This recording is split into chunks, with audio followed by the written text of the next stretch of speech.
जय हिंद एवरीवन, जय हिंद, वंदे मातरम, भारत माता की जय, हर हर महादेव। जय हिंद एवरीवन, जय हिंद। Is my voice video both are clear?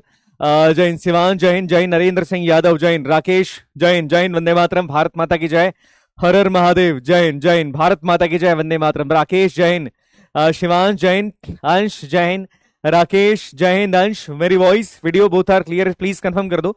Is my voice video both are clear? Cadets. जय हिंद, जय हिंद। शिवांश, रुशान, मयंक, नवीन, ओके, विनय जय हिंद, Pragya, lieutenant Payal, okay great, Kashmir जय हिंद, जय हिंद, जीसी, एपी, भक्ति, दिव्यांश, अभिनव, वदिति, अर्पित, जय हिंद, वंदे मातरम, भारत माता की जय, हर हर महादेव। वॉइस वीडियो दोनों क्लियर है? आई थिंक मेरी वॉइस एंड वीडियो दोनों क्लियर हो गया आपको। जय हिंद कैरेट, जय हिंद, जय हिंद। वॉइस एंड वीडियो क्लियर है? जय हिंद, जय हिंद, जय हिंद, जय हिंद, जय हिंद, जय हिंद। Voice video both are clear? Is my voice video both are clear? एक बार प्लीज कंफर्म कर दो, क्या मेरी आवाज सुनाई दे रही है? अब audible to, am visibility, voice and video दोनों क्लियर है? हाँ बेटा, प्लीज एक बार कंफर्म कर दीजिएगा, मेरी आवाज सुनाई दे रही है सभी को? Am audible to, am visible to you? जय हिंद, जय हिंद, वंदे मातरम, भारत माता की जय, जय हिंद, जय हिंद, जय हिंद। चलिए ठीक है, आई थिंक मेरी वॉइस वीडियो सभी क्लियर है और मैं ऑडिबल भी हूँ, मैं विजिबल भी हूँ। चीजें अगर सभी क्लियर है, मेरी वॉइस भी बढ़िया तरीके से आ रही है, मैं विजिबल टू यू, मैं विजिबल भी हूँ, तो चलिए आज का सेशन हम लोग शुरू करते हैं। और आज से आप एक नई शुरुआत कर रहे हैं, तो सबसे पहले तो मैं बहुत बहुत बधाई देता हूँ आपको कि आप लोगों ने ये पाथ चूज किया है। क्या होता है लाइफ में जो सबसे इंपॉर्टेंट चीज है, मेरे अकॉर्डिंग अगर मैं बात करूं, तो मेरे अकॉर्डिंग सबसे इंपॉर्टेंट चीज ये होती है कि लाइफ में अपना पर्पस चूज करना। पर्पस समझते हो क्या होता है? What is the meaning of purpose? Purpose का सीधा मतलब ये होता है कि आप अपने जीवन में करना क्या चाहते हो, बहुत सारे लोगों को समझ में नहीं आता कि उनकी लाइफ का पर्पस क्या है। पर मैं मानता हूं हमेशा से कि जितने भी डिफेंस के एस्पिरेंट्स होते हैं, जैसे आप लोग सारे डिफेंस एस्पिरेंट्स हैं, मैं हमेशा एक चीज को मानता हूं कि डिफेंस एस्पिरेंट का पर्पस बड़ा क्लियर होता है। आपका पर्पस बड़ा क्लियर है, यू ऑल न्यू कि क्या करना है, क्या नहीं करना है, किस तरीके से लाइफ को जीना है, फोर्सेस ज्वाइन करनी है। You all want to join the national defence academy, NDA आप ज्वाइन करोगे। एनडीए के ज्वाइन करने के बाद आप अपनी अपनी रेजिमेंट्स को चुनोगे। आप कुछ लोग आप में से नेवी में जाएंगे, कुछ लोग एयरफोर्स के अंदर जाएंगे, कुछ आर्मी के अंदर जाएंगे। तो ये चीजें आपके पर्पस यहाँ पर, आई थिंक आप सभी के पर्पस यहाँ पर क्लियर है और ये सबसे अच्छी चीज है। तो एक बार प्लीज मुझे बता दीजिए, अभी मेरी वॉइस एंड वीडियो क्लियर है? वॉइस लो हो गई, अभी तो क्लियर हो गई वॉइस वापस से? वॉइस वापस से हो गई क्लियर? हाँ के, अभी क्लियर है? ग्रेट, अभी क्लियर है भाई साहब। चलिए, वॉइस एंड वीडियो क्लियर है? हाँ जी, अभी क्लियर है। अब ठीक है वॉइस, है ना? अभी ठीक हो गई है ना? चलिए ठीक है, तो वॉइस भी ऊपर नीचे यहाँ पर जा रही। चलिए ठीक है, आई थिंक आप लोग सभी बढ़िया होंगे। और नाउ अब अपन एक नए सेशन की शुरुआत में करता हूँ। सेशन तो क्या है, देखो, इट्स अ जर्नी। एक जर्नी है जिसमें कई सारे लोग आपको मिलेंगे। मैं हूँ यहाँ पर, राहुल सर आपको मिलेंगे, बाकी फैकल्टीज भी आपको मिलने वाले हैं। और जर्नी का जो लक्ष्य है आपका, वो केवल एक ही कि आप लोग नेशनल डिफेंस एकेडमी को ज्वाइन करना चाहते हैं, आप एनडीए ज्वाइन करना चाहते हैं। That is your own solo motive. I think इसी मोटिव के साथ आप लोग आए होंगे कि फोर्सेस ज्वाइन करनी, नेशनल डिफेंस एकेडमी ज्वाइन करनी है। तो देखिए, इस पूरी जर्नी के अंदर जो बच्चे मुझे जानते हैं वो शायद पहचानते भी होंगे, मुझे पहले से जानते हैं तो ठीक है। Otherwise I am Prathamesh Niranjani. और मैं आपकी इस पूरी जर्नी के अंदर आपको 3 जगह पर हेल्प करने वाला हूँ। नंबर 1, मैं आपको एसएसबी के अंदर गाइड करूंगा। एसएसबी के अंदर जो पूरा साइकोलॉजिकल पार्ट है, साइकोलॉजी वाला जितना भी पूरा पार्ट है, वो साइकोलॉजी वाला पार्ट मैं पूरा आपका लेने वाला हूँ। नेक्स्ट थिंग, इतिहास को हम पढ़ेंगे। हिस्ट्री में आपका subject, as a subject history में आपका लूंगा। और इसके अलावा हम लोग पॉलिटिकल साइंस, जो पॉलिटी, जो कि अपने आप में एक बड़ा इंटरेस्टिंग और इंपॉर्टेंट सब्जेक्ट है, ये 3 सब्जेक्ट्स हम लोग यहाँ पर लेने वाले हैं। तो 3 सब्जेक्ट्स, इन 3 सब्जेक्ट्स के अंदर जर्नी में मैं साथ रहने वाला हूँ आपके, तो बार बार दिखूंगा आपको, है ना? तो याद रखिएगा कि देखो, अब अपन स्टार्ट करें सेशन को। देखो, सेशन स्टार्ट करने से पहले मुझे पता है इसमें एनडीए फाउंडेशन के भी कुछ पुराने बच्चे, कुछ बच्चे नए भी हैं। तो मैं 2 से 3 बातें पहले करना चाहता हूँ। सेशन अपन स्टार्ट करें, इतिहास हम पढ़ेंगे, ओरिजिन ऑफ ह्यूमंस के बारे में बात करेंगे, इंसान का ओरिजिन कैसे हुआ, बड़ी इंटरेस्टिंग कहानी है, इन कहानियों के बारे में बात करें, वो सारी चीजें। ठीक है, पढ़ाई तो हम करेंगे इसे, ऑब्वियसली अगर मैं आया हूँ आपको तो आपको पढ़ा के ही जाऊंगा, ऑब्वियसली चीज है। पर सबसे बड़ा सवाल ये उठता है, देखिए याद रखिएगा, जब भी मैं किसी भी सेशन की शुरुआत करता हूँ, मैं अपने एस्पिरेंट्स को केवल एक ही चीज बोलता हूँ कि एनडीए जो है, नेशनल डिफेंस एकेडमी का जो एग्जाम है, जब मैं एनडीए के बारे में बात करता हूं तो बच्चा इस चीज पे थोड़ा ज्यादा ध्यान दे कि this exam is not only about the return. ये केवल रिटर्न के बारे में नहीं है, याद रखिएगा, ये केवल रिटर्न के बारे में नहीं है, ये केवल रिटर्न के बारे में आपका नहीं है। एनडीए केवल रिटर्न के बारे में नहीं है। रिटर्न आपका 900 नंबर का है, जिसकी तैयारी की जा सकती है। रिटर्न आपके 900 नंबर के, जिसकी तैयारी आप करोगे। आज इसी बैच के अंदर आप इस पूरे रिटर्न की तैयारी करने वाले हो। आप फिजिक्स पढ़ोगे, बायोलॉजी पढ़ोगे, केमिस्ट्री पढ़ोगे, ज्योग्राफी पढ़ोगे, इतिहास पढ़ोगे, पॉलिटिकल साइंस, इकोनॉमिक्स, सब आप पढ़ोगे। पर याद रखिएगा, एनडी का जो एग्जाम है, ये ज्यादा किसके बारे में, it's all about the SSB more. अपने एक्सपीरियंस से चीजें कह रहा हूं मैं आपको। फौज में जाना बहुत मुश्किल चीज नहीं है। फौज में जो चीजें हैं वो एसएसबी को लेकर ज्यादा है। तो इस पूरी जर्नी के दौरान अपने आप को, अपनी पर्सनालिटी को इंप्रूव करने की कोशिश कीजिएगा। ये चीज मैं पहले दिन से, अपना लेक्चर शुरू करने से पहले चीज मैं आपको कह रहा हूं। फौज में उस व्यक्ति की कोई जगह नहीं जिसके व्यक्तित्व के अंदर कोई भी क्षमता नहीं। आपके अंदर एक अधिकारी लायक गुण होना जरूरी है। आप लोग 15 OLQs के बारे में जानते हैं। हम लोग 16 ऑफिसर्स लाइक एट्रीब्यूट्स के बारे में भी बात करेंगे। सेशन जब होगा तो उसकी चीजों के बारे में आगे हम बात करने वाले हैं। बट याद रखिएगा, इस पूरे सेशन के दौरान अपने आप को डेवलप करने की कोशिश करना। आप अभी जिस स्थिति के अंदर, आपका जो माइंडसेट अभी है, आपका जो थॉट प्रोसेस अभी है, एग्जाम देने के बाद वो चेंज होना चाहिए। बिकॉज एसएसबी, मैं फिर से कहूंगा, SSB is not not only about the return examination. Return clear करना आसान है, हमको थॉट प्रोसेस को अपने अंदर मैच करना है। जो 15 OLQs है उसको आपको अपने अंदर लेकर आना पड़ेगा। और मैं ट्राई करूंगा कि मेरे लेक्चर्स के इन बिटवीन इन OLQs को आपके अंदर लाने की कोशिश करूं। बिकॉज एक गुरु के तौर पर ये मेरा कर्तव्य है ना, ये मेरा कर्तव्य है कि मैं आपके OLQs को निखारूं। अदरवाइज मैं यहाँ पर पढ़ाने का मेरा कोई सेंस निकलेगा नहीं अगर मैं आपके अंदर वो OLQs लेकर नहीं आ पाया। जैसे तुम्हारी लाइफ का पर्पस है नेशनल डिफेंस एकेडमी ज्वाइन करना, मेरी भी लाइफ का पर्पस कुछ और है। ओके, जो बच्चे जानते that knew what is my purpose of life, तो ये चीज याद रखिएगा। तो चलिए, अपने आप को एसएसबी के लिए तैयार करना ज्यादा से ज्यादा। आई न्यू कुछ OLQs आपके अंदर है, कुछ OLQs मैं डेवलप करवाने की कोशिश करूंगा आपके अंदर। और कोई भी लाइटली मत लीजिएगा इस पूरी जर्नी को। इस पूरी जर्नी के दौरान आप बहुत कुछ सीखते हैं। सब्जेक्ट्स के अंदर भी सीखेंगे, सब्जेक्ट के अलावा आप अपने अंदर चेंज लाने की कोशिश करना बच्चा, ठीक है। और इस पूरी जर्नी के दौरान बी फ्रैंक विथ मी। जो लगता है आप मुझसे कह सकते हैं। जो बच्चे मुझे जानते हैं दे न्यू वेरी वेल। कोई समस्या है, कोई प्रॉब्लम है, you can share with me. कोई प्रॉब्लम अगर आपको आती है, you can share with me, कोई इशू नहीं है यहाँ पर। आप बिल्कुल इस तरीके से चलिएगा कि हम एक परिवार की तरह। मैं कोई अलग नहीं हूं आपसे, मैं आप में से ही एक हूं। कुछ चीजें मैं आपसे सीखूंगा, कुछ आप मुझसे सीख लीजिएगा। तो एक परिवार की तरह इस जर्नी को हम लोग आगे बढ़ाएंगे, ठीक है। कुछ कई बार समय ऐसा भी आएगा कि तुमको लगेगा कि मेरा बैकलॉग ज्यादा बढ़ गया है, मेरा एग्जाम मेरा क्रैक हो पाएगा नहीं हो पाएगा।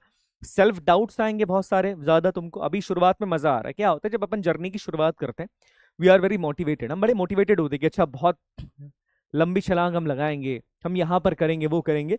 पर समय के साथ ये मोटिवेशन डाउन होता जाता है ना। तो याद रखिएगा, मोटिवेशन इज टेम्पररी। मैं फिर से वही चीज बोलूंगा, मोटिवेशन टेम्पररी है। एक चीज लाइफ में याद रखिएगा, जस्ट बी डिसिप्लिन। अपने अंदर डिसिप्लिन लेके आ जाओ, दैट्स इट। डिसिप्लिन रहना जरूरी है लाइफ में। मोटिवेशन बहुत लंबे टाइम तक साथ नहीं दे पाता है, तो जस्ट बी डिसिप्लिन। ये करना है तो फिर करना ही है ना। हमें एक फौज में एक चीज कही जाती है, और मैं भी इस चीज पे बिलीव करता हूँ, और आप लोग भी इस चीज पे बिलीव करिएगा, that is task taken task done. कोई काम अगर मैंने अपने हाथ में लिया है तो I am going to do that thing. By hook और बाय क्रुक फर्क नहीं पड़ रहा। फिर कोई काम मैंने अपने हाथ में लिया है, if you choose that thing कि मेरे को नेशनल डिफेंस एकेडमी ज्वाइन करना है, एनडीए ज्वाइन करना है, मेरे को फौज ज्वाइन करना है, now you have to join it. By hook और बाय क्रुक का फर्क नहीं पड़ता। ओके, याद रखिएगा। अब आप उस जिंदगी को थोड़ा सा टाटा बाय बाय बोल देना जिससे तुम अभी आए हो यहाँ पे। जहां पर लाइफ में तुम एंजॉय कर रहे थे, या चीजें बड़ी नॉर्मल तरीके से लेते थे, चीजें ग्रांटेड ली जा रही थी, अब यहां पर चीजें आपको चेंज करनी पड़ेगी। बिकॉज एक अधिकारी और एक सिविलियन में बहुत डिफरेंस होता है।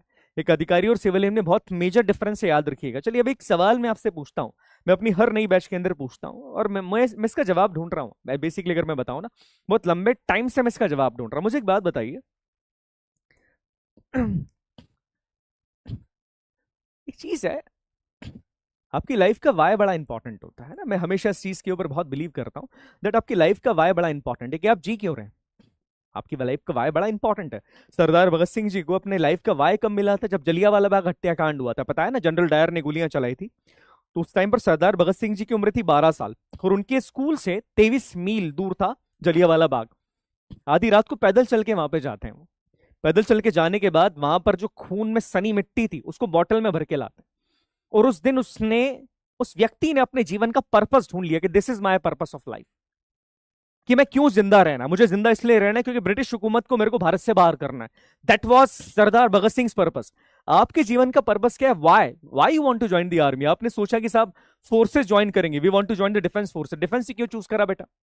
You can join many things. आप मेडिकल्स के अंदर जा सकते थे, है ना। आप चाहते तो आप साहब इंजीनियर बन सकते थे, you can became the doctor, you can became the actor, आप साइंटिस्ट बन सकते थे। मतलब फौजी क्यों भाई? वाई फॉर फोर्सेस क्यों है? फोर्सेस क्यों है बताइए? Why the forces? देखो, फाउंडेशन वाले बच्चों, अभी मैं आपको थोड़ा सा बोलूंगा कि बेटा शांत रहो। आई न्यू आप लोग पढ़ चुके हो, तो जो बच्चे अभी नए हैं उनको थोड़ा पढ़ने दो।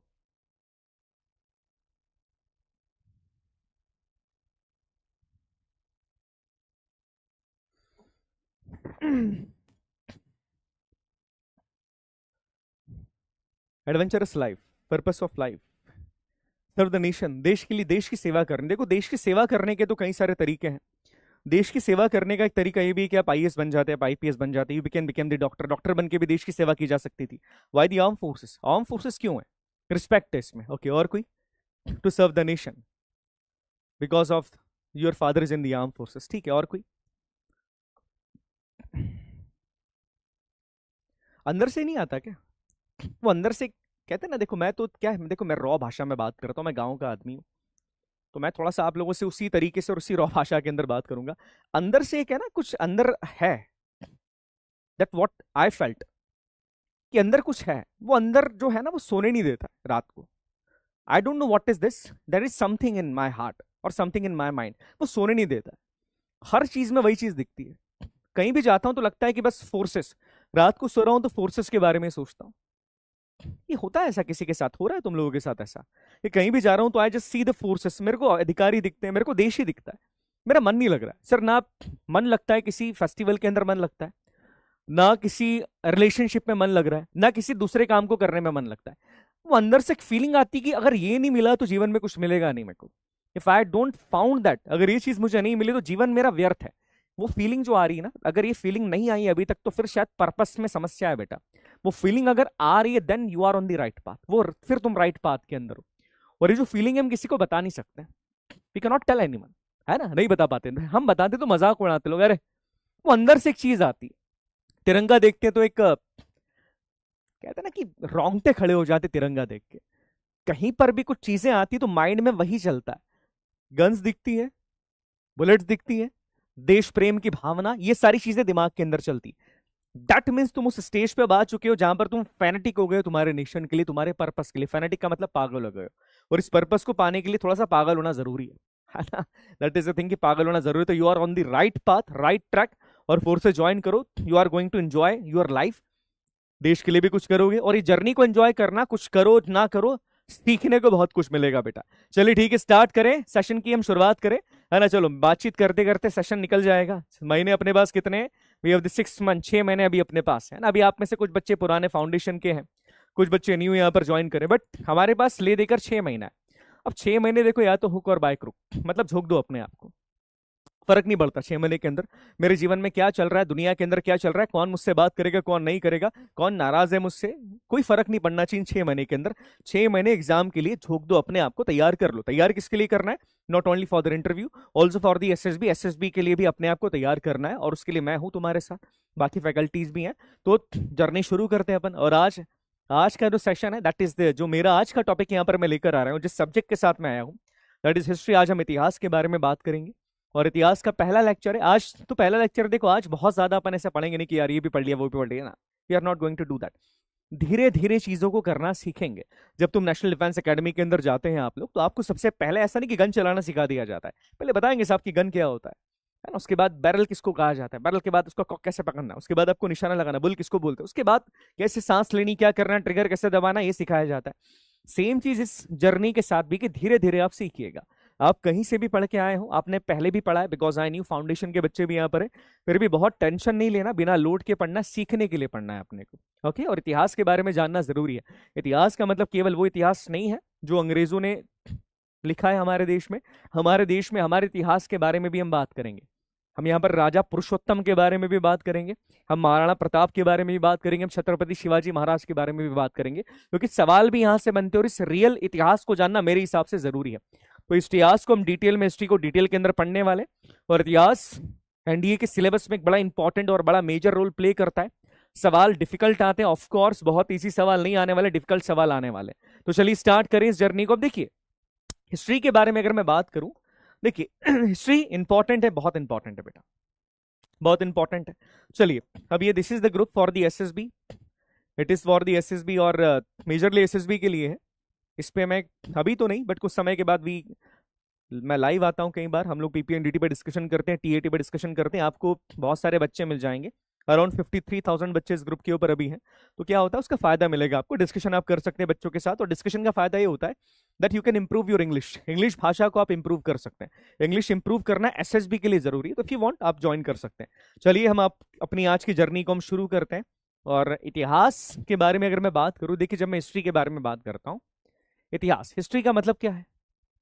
इतिहास जो हो चुका, जो बीत चुका, उसे इतिहास कहा जाता है। जी हाँ, जो इतिहास है, जो हो चुका, जो बीत चुका, उसे इतिहास कहा जाता है। हिस्ट्री हम किसे कहते हैं? जो बीत चुका है सब।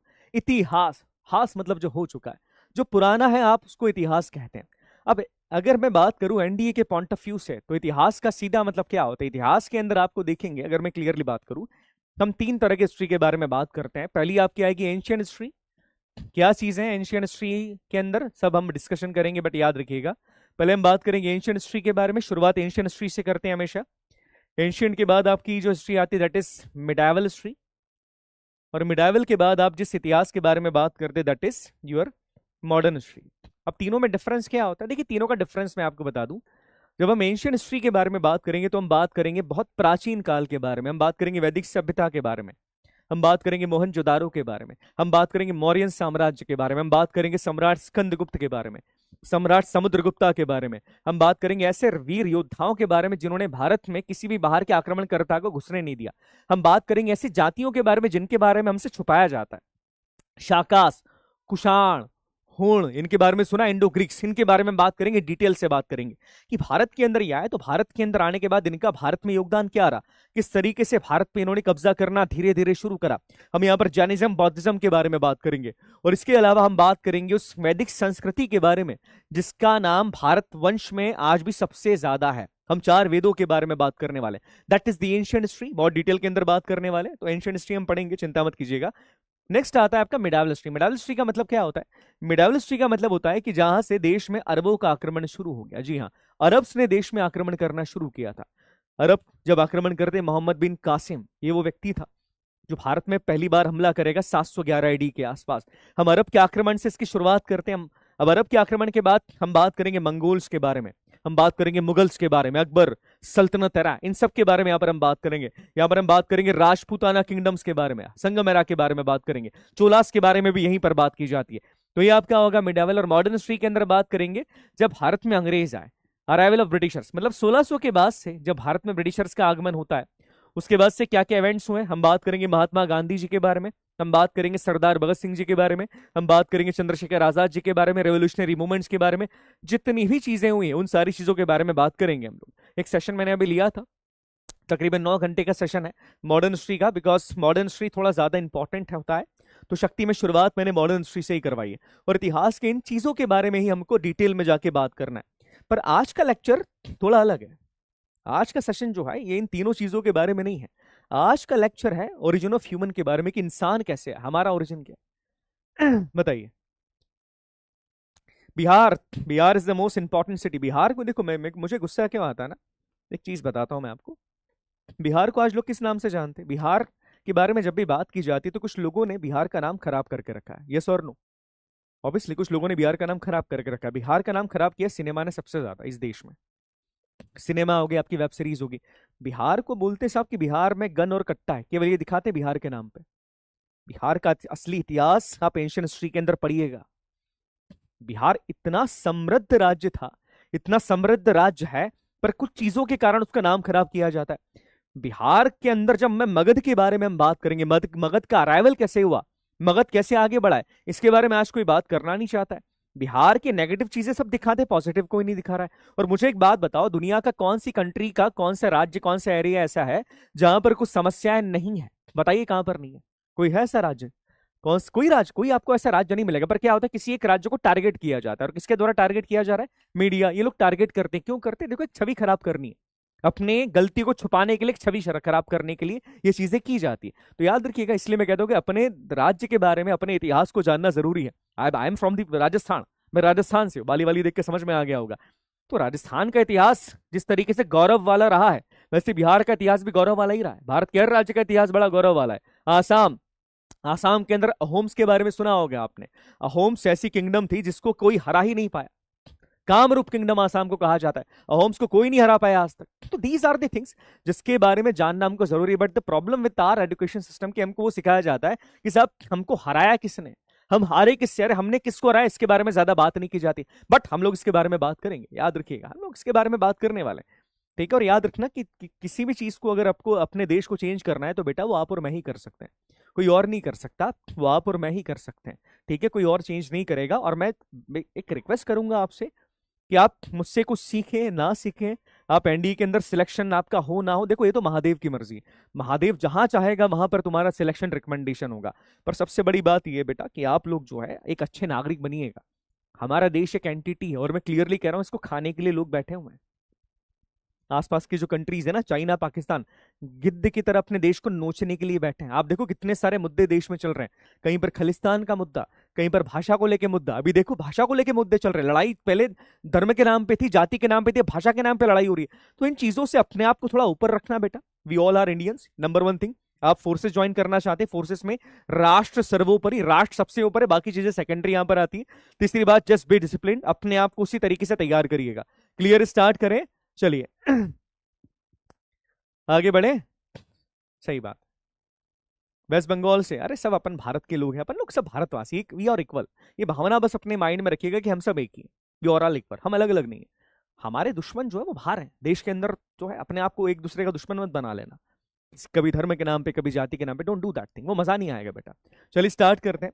अब देखिए आज हम बात करेंगे ओरिजिन ऑफ ह्यूमन के बारे में, इंसान की उत्पत्ति कैसे होती है, दुनिया में इंसान कैसे आया, ओरिजिन ऑफ ह्यूमन के बारे में बात करेंगे आज हम। बेसिकली जो हमारा चैप्टर है ये शुरुआती इंसान के बारे में, हम बात करेंगे स्टोन एज के बारे में, जो पाषाण युग था कि जब पत्थर वाला काल था, उसका उस टाइम पर इंसान का डेवलपमेंट कैसे होता गया, और धीरे धीरे इंसान ने अपने आप को किस तरीके से डेवलपमेंट करना या किस तरीके से अपने आप को डेवलप करना शुरू किया। क्लियर है, समझ में आ गया बिल्कुल, वी आर ऑल इंडियंस, बिल्कुल सही बात है,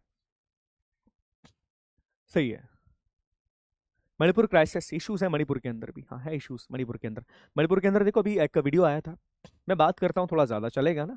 हाँ मैं बात करता हूँ थोड़ा ज्यादा, हाँ ठीक है, बिकॉज आई बिलीव कि मैं तुम्हारे साथ कनेक्शन जितना हो सके उतना ज्यादा बनाऊं, ताकि एसएसबी के अंदर या जो भी चीजें हैं यार, मैं बाहर किसी से बात नहीं करता, जो बच्चे जानते हैं मुझे, I don't talk to people, बाहर में किसी से बात नहीं करता, मुझे केवल मेरे बच्चे प्यारे हैं, मेरे लिए केवल या तो मेरे बच्चे या मेरे महादेव है, इन बिटवीन मेरे लिए कोई होता ही नहीं। देखो क्या है, मणिपुर के अंदर इश्यूज हैं, मणिपुर में इश्यूज जब बढ़ गया, जब आप देखो कि वहां के लोग हथियार लेके घूम रहे साहब, सेना का मजाक उड़ा रहे हैं। देखा था एक वीडियो, वो वीडियो देखिएगा जहां पर सेना खड़ी है, सेना का ट्रक खड़ा है, और मणिपुर का ये एक उग्रवादी वो सेना के सामने खड़ा होकर सेना को गंदे गंदे इशारे कर रहा है, देखा आपने? मतलब खून खौल जाना चाहिए। उसके बाद क्या है, प्रेसिडेंट रूल अपन ने लागू कर दिया। तो दीज आर दी प्रॉब्लम्स, अपने देश में समस्याएं हैं, उसका समाधान अपने पास ही है, हमको इसका समाधान करना पड़ेगा। चीजें किस तरीके से चल रही है, लड़का आज का, आज तुम्हारी उम्र के लोग जो हैं, आज भी आप भी इस उम्र के अंदर है, आप मोबाइल खोलते हैं सबसे पहले क्या चीज आपके दिमाग के अंदर जाती है? देखो कितनी गंदगी भरी हुई मोबाइल के अंदर, सोशल मीडिया के अंदर। ऐसे टाइम पर एक प्योर माइंडसेट का होना बहुत जरूरी है, क्योंकि एक फौजी बनने के लिए आपका माइंडसेट बड़ा प्योर होना चाहिए। तो अपने आप को इन चीजों से बचा के रखना बेटा। मैं तो ट्राई करूंगा, तुम भी ट्राई करना अपने आप को बचा के रखने की, बाकी मैं तुमको कहीं और इधर उधर तो जाने नहीं दूंगा कि तुम गलत रास्ते पे चले जाओ। चलिए ठीक है, स्टार्ट करें। देखिए ओरिजिन ऑफ ह्यूमन के बारे में जब हम बात करते हैं तो ये कहा जाता है, छोटी सी बात याद रखिएगा, पहला फैक्ट आप इसको मान लो, या पहला एक पॉइंट याद रखिएगा कि दुनिया के अंदर ऐसा कहा जाता है कि जो पहला हिस्टोरियन है जिसने इतिहास के बारे में लिखना शुरू किया है, जिस व्यक्ति ने इतिहास के बारे में बताया, जो पहला हिस्टोरियन है, ही वाज ए ग्रीक, वो ग्रीक का, वो भारत का नहीं था, वो पहला हिस्टोरियन है। ध्यान से मेरी बात सुनिएगा, जो पहला हिस्टोरियन है जिसने इतिहास के बारे में बताना शुरू करा है भारत में, दुनिया के अंदर, नॉट दी भारत के अंदर, ही वाज ए ग्रीक, और इसका नाम था हेरोडोटस। नोट कीजिएगा, हिज नेम इज हेरोडोटस। और ये इतिहास के बारे में सबसे पहले जानकारी देता है कि इतिहास में हुआ क्या था, ऐसे माना जाता है, ऐसे ग्रीक हिस्टोरियंस कहते हैं, पर ये भी एक झूठ है, ये भी झूठ बोल रहा है। इससे पहले भारत के अंदर कई हिस्टोरियंस थे जिन्होंने इतिहास के बारे में बता दिया था। बट क्या होता है ना, देखो मैं वही चीज कहूंगा कि जो विदेशी हैं ये अपने आप को हमेशा आगे ले जाने की कोशिश करेंगे, आज भी करते हैं और पहले भी करते थे। तो याद रखिएगा, फादर ऑफ हिस्ट्री किसे माना जाएगा? हेरोडोटस को कहा जाता है, ये नोट कीजिएगा, ये इंपॉर्टेंट पॉइंट है, हेरोडोटस को फादर ऑफ हिस्ट्री कहा जाता है। छोटा सा पॉइंट है, नोट कर लीजिएगा, एग्जाम के अंदर आने के चांसेस बनते हैं कई बार, तो कई बार बने अगर तो पता लीजिएगा, है ना, तो कर लेना कि साहब इसको इसे कहा जाता है। अब देखो अब इंसान के एवोल्यूशन के बारे में अगर हम बात करें तो देखो, शुरुआत में अगर हम इंसान के बारे में अगर मैं आपसे पूछूं, ह्यूमंस के बारे में हम अगर हमसे पूछूं, तो देखो शुरुआती जो इंसान है, आप देखो बंदर के फॉर्म में था, हम सब जानते हैं कि हम लोग बंदर की तरह दिखते थे, we look like monkey, monkey की तरह हम दिख रहे हैं साहब, हम बंदर की तरह दिख रहे थे। धीरे धीरे हमारे शरीर में बदलाव आता गया, शरीर के साथ हमारे दिमाग के अंदर बदलाव आया, और दिमाग के साथ हमारे शरीर के साथ हमारे दिमाग के साथ हमारी भाषा के अंदर, हमारी बोली के अंदर भी बदलाव आना शुरू हो जाता है। और आज जिस कंडीशन के अंदर आज हम हैं, तो आज हमें कहा जाता है होमोसेपियस। आपको याद होगा होमोसेपियस इंसान का वो फेस है जिस फेस में इंसान आज है। आज हम होमोसेपियस है, ऑब्वियसली हम होमोसेपियस ही। होमोसेपियस जो आदि मानव था वो हमारी तरह ही दिखता था, वो हमारी तरह यहां पर दिखता था। पर सवाल ये क्या आता है कि दुनिया में इंसान का इमरजेंस सबसे पहले किस कंट्री में आता है, किस कंट्री में हुआ है? कोई बता सकता है कि दुनिया में जो इंसान का इमरजेंस है वो सबसे पहले किस कंट्री में हुआ है? हालांकि आप सब उस कंट्री का नाम जानते हैं। किस कंट्री में दुनिया में सबसे पहले इंसान आता है? सबसे पहले कहाँ है? चलो मैं क्विज करवा लेता हूँ, कितने बच्चों को आइडिया है इसके बारे में, थोड़ा बहुत मेरे को भी जानकारी मिल जाएगी कि दुनिया में सबसे पहले इंसान के अवशेष कहाँ मिले? भारत में मिले, भारत के अंदर मिलते हैं साहब, या अफ्रीका के अंदर मिले सर? भारत के अंदर नहीं मिले। या मिले सर नॉर्थ पोल पे, याद रखिएगा नॉर्थ पोल पे मिले, या मिले सर साउथ पोल पे। भारत के अंदर तो नहीं है, पर बताइए दुनिया के अंदर इंसान के पहले अवशेष कहां देखने को मिलते हैं? 30 सेकंड से बताइए कहां देखने को मिलते हैं इंसान के पहले अवशेष? ध्यान से आराम से पढ़ेंगे अपन, है ना, चिंता नहीं करना है।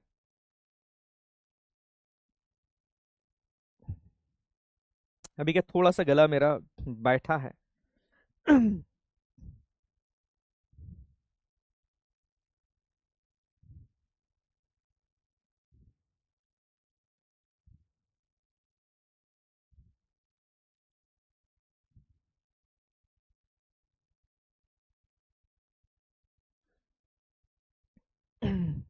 बिल्कुल सही। देखो सीधी बात है, हम सब इस बारे में जानते हैं, और हमने कई बार कई हिस्टोरियन से सुना भी है कि दुनिया के अंदर जो पहली चीज या पहली जानकारी जो ह्यूमंस के साक्ष्य मिले हैं दुनिया के अंदर, वो मिले अफ्रीका में। नोट कीजिएगा कहां पर मिले? अफ्रीका के अंदर मिले। दुनिया के अंदर जो पहले साक्ष्य, चेक डाउट, अभी तो क्लास ही स्टार्ट हुई, एक बच्ची बोल रही सर चेक डाउट, अभी तो क्लास स्टार्ट हुई है बेटा, अभी तो चैप्टर ही खत्म नहीं हुआ, डाउट कहां से आ गया? अच्छा अच्छा समझ गया, फाउंडेशन वाली हो, समझ गया बेटा, समझ गया। चलो option number B is the right answer, क्या अफ्रीका? 78.14। याद रखिएगा दुनिया में पहली बार जो इंसान के साक्ष्य हमको देखने को मिलते हैं ना, वो अफ्रीका के अंदर है। ऐसा कहा जाता है कि ह्यूमन का जो ओरिजिन है, जो दुनिया के अंदर इंसान पैदा हुआ है सबसे पहले, वो अफ्रीका के अंदर हुआ है। अफ्रीका के अंदर पैदा जब इंसान हुआ तो वो इंसान की तरह नहीं दिख रहा है, इस चीज को भी नोट कीजिएगा, वो इंसान की तरह नहीं दिख रहा है। जब अफ्रीका के अंदर इंसान पैदा हुआ है तो वो इंसान की तरह नहीं, वो बंदर की तरह दिख रहा है, भी नोट कीजिएगा। क्या?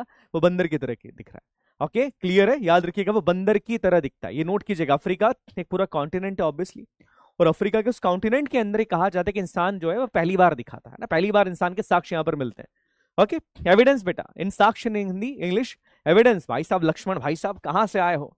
बर्मा विदेश से आए हो का साक्ष्य। चलिए अब देखिए इंसान ने धीरे धीरे डेवलपमेंट करना, इंसान ने अपने आप को इतना डेवलप कर लिया है आज कि आज की दुनिया में इंसान, देखिए बंदर से आज हम क्या बन गए? हम बंदर थे, हमें ना लिखना आता था ना पढ़ना आता था, हमारे पास भाषा का भी ज्ञान नहीं था। आज दुनिया के अंदर क्या चीज है देखिए, आज दुनिया के अंदर एक ऐसी टेक्नोलॉजी आ गई जिसके बारे में कभी हमने सोचा भी नहीं था, दैट इज द एआई। आज हम एआई के द्वारा दुनिया चला रहे हैं। Can you imagine? एआई के द्वारा हम चला रहे हैं दुनिया। बंदर से एआई तक आने का सफर कैसा रहा होगा? लंबा तो रहा होगा। आज इंसान अपने दिमाग के द्वारा, आप सबने डीप फेक के बारे में सुना होगा। डीप फेक क्या होता है? डीप फेक एक नई टेक्नोलॉजी जिसका मिसयूज ज्यादा किया जाता है। डीप फेक के अंदर क्या होगा? तुम्हारा फोटो लूंगा मैं, मान लीजिए तुम्हारा फोटो लिया, तुम्हारे फोटो लेने के बाद मैं किसी भी वीडियो में एज इट इज तुमको लेके आ सकता हूं, that is the deep fake. कोई वीडियो चल रहा है उसमें मैं तुमको लेके आ जाऊंगा और वो रियल में तुम दिखोगे, तुम्हारी आवाज, तुम्हारी बातचीत करने का तरीका, तुम्हारा हाव भाव सेम हो रहेगा, उसे डीप फेक कहा जाता है। डीप फेक याद है ट्रेंडिंग हुआ था अभी कुछ समय पहले? हाँ जी डीप फेक, अमिताभ बच्चन का डीप फेक आ गया था, मोदी जी का डीप फेक आ गया था। तो डीप फेक जो है, हम डीप फेक तक पहुंच चुके हैं कि इंसान का हूबहू व्यक्ति हम खड़ा कर सकते हैं आपके सामने। तो इंसान का ये जो डेवलपमेंट का दौर, इतने समय तक इंसान ने अपने आप को जो डेवलप किया है, उस डेवलपमेंट के दौर में इंसान ने क्या क्या चीजें फेस करी होगी, कितने चरण रहे, किस तरीके से डेवलप किया, पहली स्टेप क्या थी, सेकंड क्या थी, थर्ड क्या थी, आज उन्हीं स्टेप्स के बारे में हम बात करने वाले।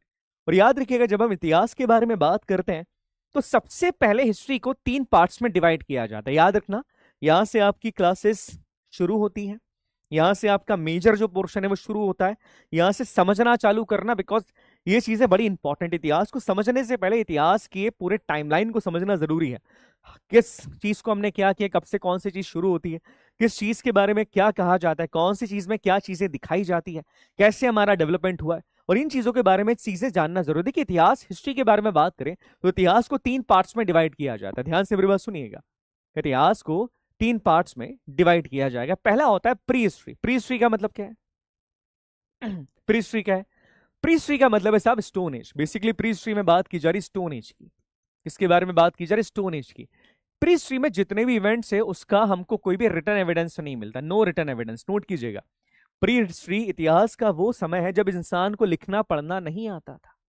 हम आदि मानव के बारे में बात कर रहे हैं, स्टोन एज के बारे में बात कर रहे हैं। स्टोन एज में इंसान को पढ़ना लिखना आता था क्या? जब अपन आदि मानव थे, आदि मानव की हम बात कर रहे हैं, हम बात कर रहे हैं ऐसे ह्यूमंस के बारे में जिनको लिखना पढ़ना नहीं आता था। प्री हिस्ट्री इतिहास का वो दौर है, आज से 10 लाख मिलियन साल पहले, बहुत पुराने समय के बारे में हम बात कर रहे हैं। प्री हिस्ट्री इतिहास का वो दौर है जहां पर इंसान को पढ़ना लिखना नहीं आता था। पढ़ना लिखना नहीं आता है तो यहां पर कोई भी आपको रिटर्न एविडेंस नहीं मिलेगा। मतलब ऐसा नहीं मिलता इसके बारे में जानकारी कि किताब मिल गई, उस किताब के अंदर लिखा था कि सब इंसान कैसा था, क्या करता था। प्री हिस्ट्री के अंदर जो एविडेंसेस है वो रिटर्न फॉर्म में नहीं मिलते। तो प्री हिस्ट्री के एविडेंसेस कैसे मिलते हैं? प्री हिस्ट्री के एविडेंसेस आपको कहां से मिलेंगे? आपको मिलेंगे प्री हिस्ट्री के एविडेंसेस स्टोन से।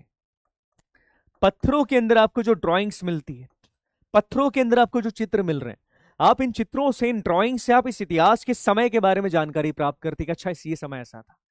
That is the pre history. तो प्री हिस्ट्री में 2 चीजें याद रखिएगा। प्री हिस्ट्री इंसान के इतिहास का वो समय जब इंसान को पढ़ने लिखने का नॉलेज नहीं था, और शायद इस समय पर भाषा भी डेवलप नहीं हुई थी। हम बोलना नहीं जानते थे। क्या हम बोलना जानते थे? नहीं साहब, हम बोलना नहीं जानते थे। हमारे पास भाषा का ज्ञान नहीं था, हम बोलना नहीं जानते थे। जैसे आज मैं आपसे कम्युनिकेशन कर रहा हूं, मैं आपसे हिंदी में भी कर रहा हूं, इंग्लिश के अंदर भी कर रहा हूं। उस टाइम पर कम्युनिकेशन डेवलप नहीं था। कम्युनिकेट करने का एक तरीका इनका होगा, बट इतना प्रॉपर कम्युनिकेशन नहीं था। लिखना तो इंसान नहीं जानता था, और ना इंसान बोलना जानता था। बोलता है इंसान, बट इंसान लिखकर कहीं पर भी चीजें है ना साहब कि वो बता नहीं सकता। याद रखिएगा, आके याद रखिएगा कि इंसान कहीं पर भी लिख की चीजें बता नहीं सकता, बिकॉज आदि मानव है, जंगली है, उसको पता ही नहीं क्या करना है क्या नहीं करना है। और उस टाइम पर अपना दिमाग भी इतना डेवलप नहीं था। अपन आगे बात करेंगे इन चीजों के बारे में कि हमारा दिमाग कैसे डेवलप हुआ। इंसान की हिस्ट्री में सबसे इंपॉर्टेंट चीज पता है क्या? दैट इज दी आग। आग हम बात करेंगे आग के बारे में। आग बड़ी इंपॉर्टेंट है, बिकॉज आग से हमारे दुनिया में क्या है, इमोशंस आए। और इसके अलावा आप जब गड्ढों को खोदेंगे तो आपको मिलेंगे फॉसिल्स। फॉसिल्स का मतलब होता है अवशेष, हड्डियों के अवशेष, जानवरों के अवशेष, इंसान की खोपड़ियों के अवशेष। इन फॉसिल से इस एरिया के समय के बारे में हमको बहुत डिटेल के अंदर जानकारी मिलती है। तो प्री हिस्ट्री हमारे इतिहास का सबसे पुराना वाला काल है, जिसके बारे में ना तो कोई रिटर्न एविडेंसेस हमको मिलता है, बिकॉज हम ये मान के चल रहे कि इस टाइम पर इंसान को लिखना पढ़ना नहीं आता था। याद रखिएगा, लिखना पढ़ना नहीं आता था। हाँ, पेंटिंग्स बनाते थे बेटा। जैसे आपने भीम बेटिका केव्स के बारे में सुना होगा, भीम बेटिका की गुफाओं के बारे में सुना। ऑब्वियसली भीम बेटिका केव्स के अंदर आप देखिएगा पेंटिंग्स बनी, जहां पर इंसान दिख रहा है साहब के शिकार कर रहा है, हिरण का शिकार विकार इंसान शुरुआत से करता है। एग्रेशन हमारे अंदर है शुरुआत से। मैं बताऊंगा हमारे एग्रेशन, शिकार करना, चीजें कैसे है, वो हमारे अंदर है, उसको आप खत्म नहीं कर सकते। देखो मैं थोड़ा सा भगत सिंह जी के आइडियोलॉजी वाला पर्सन हूं, तो मेरे से कभी भी कोई पीस, शांति, इमोशनल, इन ये बातें मेरे से होती नहीं है। क्योंकि अगर आप ह्यूमन की हिस्ट्री को आप देखोगे, जैसे आज अपना शरीर है, आज देखो लोग कैसे मोटे मोटे हो गए, पेट निकल रहा है, कोई बॉडी कुछ नहीं, पेट निकल रहा है साहब, कुछ भी खा लेते हैं, कुछ भी मुंह के अंदर डाल लेते हैं। मैं कहता हूं इंसान का शरीर ये सब कचरा खाने के लिए बना ही नहीं था। इंसान का शरीर बना था रोज 10 किलोमीटर दौड़ने के लिए। अपन शिकार करते थे, यूज्ड टू बी हंटर्स, हम शिकार करते थे। आज हम कंफर्ट में आ गए। कंफर्ट में आने के कारण हमने क्या कर दिया? अपने शरीर को खत्म कर दिया, अपने दिमाग को खत्म कर दिया, अपनी बॉडी को खत्म कर दिया। बट वो जो इंस्टिंक्ट है वो आज भी अपने अंदर है, वो वॉरियर स्किल आज भी अपने अंदर है। इंसान लड़ के आगे बढ़ा है, ये बात ध्यान रखना। इंसान लड़ के आगे बढ़ा है। जानवर खा जाते अपने को, नहीं तो सब अपन ने इनको मारा, लड़े, तब अपन आगे बढ़ पाए। कुछ लोग कहते हैं कि सर वॉर जो है ना, वॉर अच्छी चीज नहीं होती। मैं कहता हूं वॉर नहीं होता तो तुम और मैं भी नहीं होते। अगर वॉर सही नहीं होता तो श्रीमद भगवत गीता में प्रभु श्री कृष्ण शांति का पाठ देते ना, कि सब शांति है, सब बढ़िया है, कोई लड़ना वड़ना नहीं है। हाँ, पर वो अर्जुन को क्या बोल रहे कि अर्जुन लड़ो, अपने कर्तव्य का पालन करो, अपना गांडी उठाओ। दैट इज द थिंग कि विदाउट द वॉर आप कुछ भी नहीं कर सकते जीवन में। एग्रेशन इंपॉर्टेंट है, एग्रेशन इज इंपॉर्टेंट। कहां दिखाना है वो जरूरी, बट विदाउट एग्रेशन आप कुछ नहीं कर सकते। इंसान जिंदा नहीं रहता साहब। नहीं तो जाओ तुम अभी जम्मू कश्मीर के अंदर, बोले सर हम तो नहीं मार रहेंगे उनको सर। अरे ऐसा नहीं, तुम नहीं मारोगे वो मार देगा।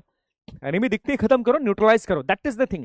इतिहास जंग से बनता है, इतिहास शांति से नहीं बना है। ये चीज याद रखना मेरी हमेशा। चलिए, तो प्री हिस्ट्री के अंदर हमने बात करी साहब, this is the stone age, और इसके बारे में बहुत ज्यादा जानकारी हमको नहीं मिलती है, बिकॉज रिटन एविडेंसेस नहीं।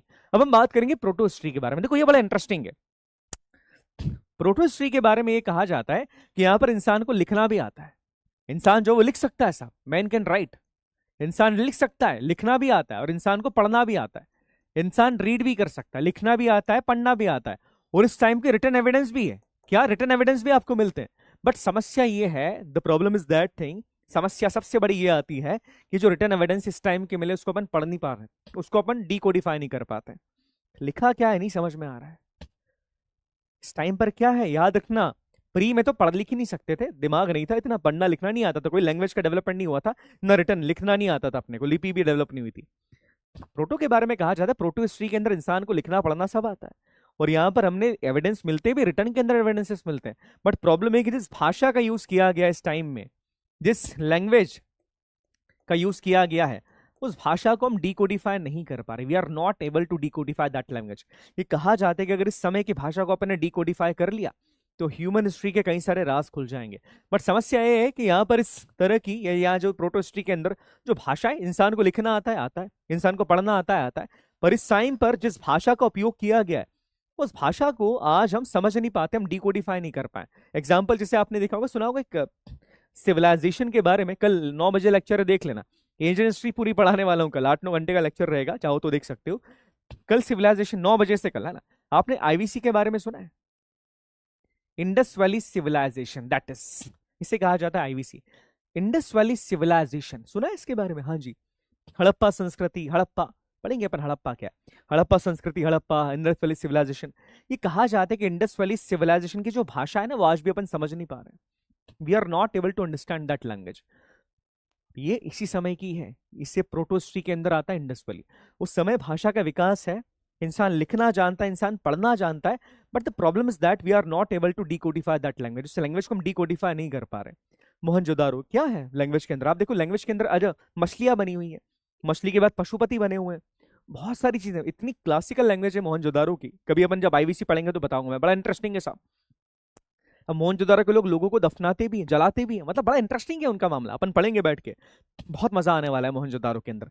तीसरा इतिहास, इतिहास ये सबसे लेटेस्ट वाला है बेटा, लेटेस्ट वाला इतिहास।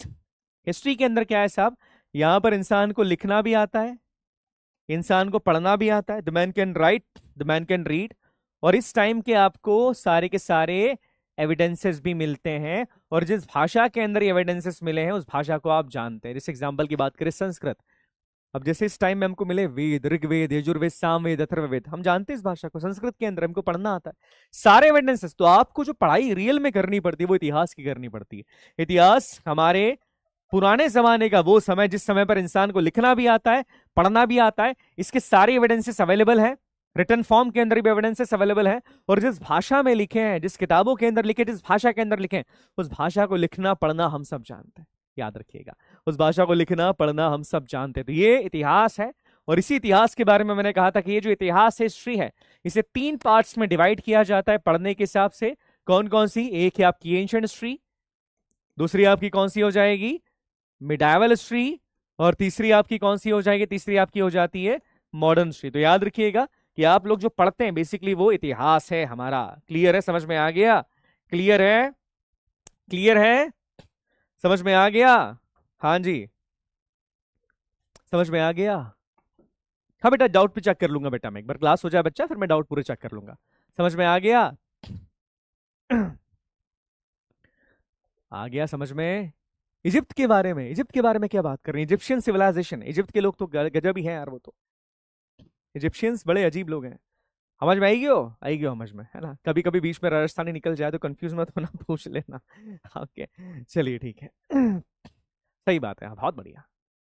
विजया वीर गति, ऑब्वियसली विजया वीर गति, बच्चा एक पूछ रहा क्या है, विजय वीर गति, हाँ सही है, विजया वीर गति, है ना। भारत के अंदर कुछ राज्य ऐसे रहे जहां पर ज्यादा जी लो तो समस्या थी। लाइक राजस्थान के अंदर एक ऐसा फेस आया था, जब आप किसी घर में अगर 18 साल से बड़ा लड़का मिल गया तो बोले धिक्कार है तुम्हारे घर में। बोले 18 साल से बड़ा कैसे हो गया? क्यों? बोले लड़ने नहीं गया था क्या जंग के अंदर? क्या जंग नहीं लड़ने गया क्या? वॉर नहीं लड़े क्या इसने? These are the things. Bihar के अंदर सेम चीजें हुई है, मगध के टाइम पर आप देखिएगा। देख, बहुत इतिहास हमारा बहुत बहुत गहराई वाला है, बहुत गहराई वाला इतिहास है हमारा, उसको समझने की जरूरत है, और अपने आप को हमको एक आइडेंटिटी के तौर पे देखना कि ये हमारा इतिहास है, और गर्व करना इस चीज के ऊपर। ओके, अब देखो महाभारत रामायण जी ये तो अपने इतिहास के अंदर हिस्सा है, बट अपने कोर्स में नहीं है। स्टिल इन बिटवीन कुछ बातें अगर होगी तो मैं बता दूंगा। चलिए आगे बढ़े, चलिए आगे बढ़ते हैं। चलिए अब हम बात करेंगे इनमें से, इन तीनों में से सवाल का मेरे जवाब दीजिएगा। अगेन एक सवाल मैं पूछ रहा हूं, पहले मैं लिख दूं, है ना, नहीं तो सवाल।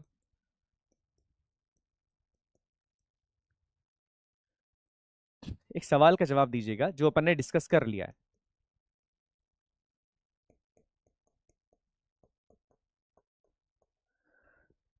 मुझे बताओ इन तीनों में से स्टोन एज किसे कहा जाता है? कौन से एरा को स्टोन एज कहते हैं? इन तीनों में से स्टोन एज वाला एरा कौन सा है? जो पाषाण युग है उससे किसे कहा जाता है? इन तीनों में से स्टोन एज कौन सा है? प्री हिस्ट्री को बोलेंगे सर, प्रोटोहिस्ट्री को, हिस्ट्री को कहा जाता है? इन तीनों में से स्टोन एज किसे कहा जाएगा? ये जो तीन अपन ने एज के बारे में बात करी, इन तीनों में से स्टोन एज कौन सी है, बताइए।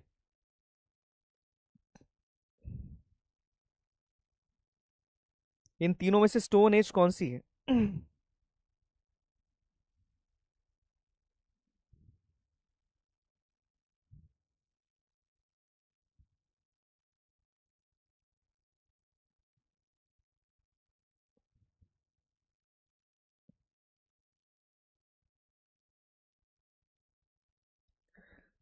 बिल्कुल सही, याद रखिएगा, बिल्कुल। देखो सीधी बात है, अब ये सवाल पूछा है एनडीए ने, ये सवाल एनडीए ने पूछा। देखो वही तो चीज है कि आपके बेसिक्स बड़े मजबूत होने चाहिए।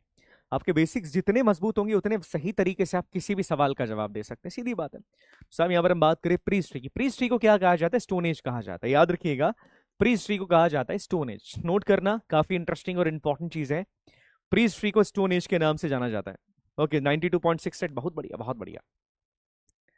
कि साहब ये जो हमारी प्री हिस्ट्री है इसे स्टोन एज के नाम से जाना जाएगा। देखो जो स्टोन एज है, अब आगे अपन और पढ़ेंगे कि स्टोन एज के अंदर भी कुछ फेसेस आए थे, कुछ फेसेस ऐसे आए स्टोन एज के अंदर जिसके द्वारा इंसान जो है वो धीरे धीरे डेवलप होता गया। स्टोन एज के भी तीन फेसेस हैं, सुना होगा आपने इसके बारे में। स्टोन एज के तीन फेसेस, अब इन तीन फेसेस के बारे में हम बात करेंगे और देखेंगे इंसान डेवलप कैसे हुआ। अच्छा, इंसान का सबसे अच्छा साथी कौन है? अगर मैं किसी जानवर के बारे में बात करूं तो इंसान का सबसे अच्छा साथी कौन सा है? कौन इंसान का सबसे अच्छा साथी है ना? याद रखिएगा, स्टोन एज तीन केसेस के अंदर है। तीन फेसेस स्टोन एज के, एक है पैलोलिथिक एज जिसको अपन ओल्ड स्टोन एज के नाम से जानेंगे।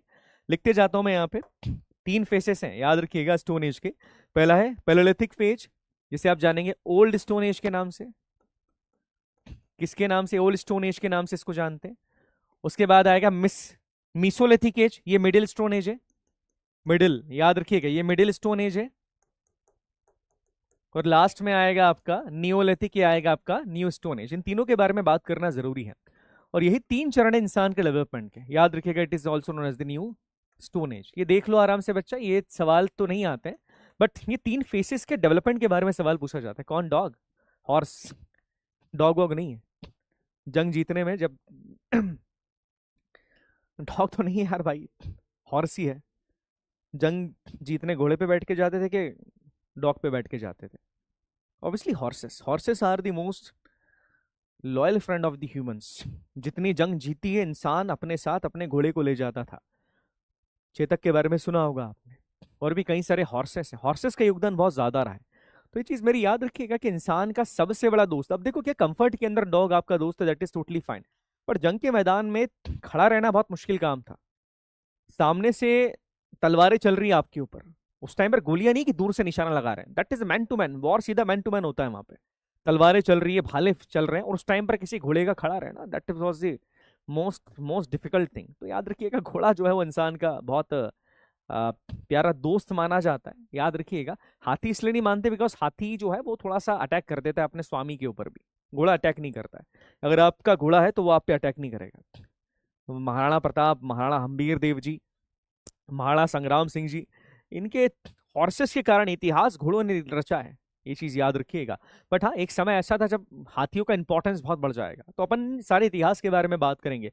हाथियों का इंपॉर्टेंस भी बहुत ज्यादा है। आपको एक इंसिडेंट बताता हूँ, रामायण जी के बारे में बात करी। रामायण जी के अंदर एक इंसिडेंट आता है जिसमें क्या होता है, आपने देखा होगा कि प्रभु श्री राम, माँ सीता और प्रभु लक्ष्मण वो वनवास के ऊपर है। अब जब वो वनवास के अंदर जाते हैं तो आपको याद है कि जो दशरथ जी हैं, दशरथ जी की मृत्यु हो जाती है, और राजा भरत अपने पिता की मृत्यु का समाचार लेके प्रभु श्री राम के पास जाते हैं। वाल्मीकि जी के रामायण पढ़ना। पता है प्रभु श्री राम दशरथ अपने भाई भरत जी से क्या सवाल करते हैं? भरत जी से वो सवाल करते हैं कि हाथियों की स्थिति कैसी है। वो इलाका जहां पर हाथी पाए जाते हैं, उन हाथियों की स्थिति कैसी है, पता है चीजें।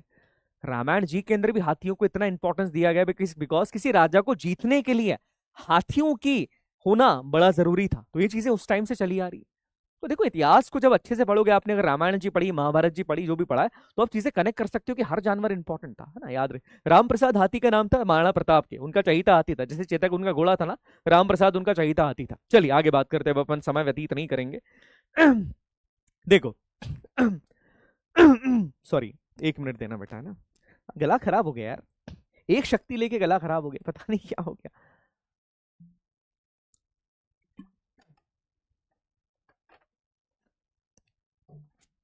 चलो, महादेव की मर्जी, जो वो करवाए, है कि नहीं। चलो, अब अपन एक एक करके इन तीनों एजेस के बारे में बात करेंगे।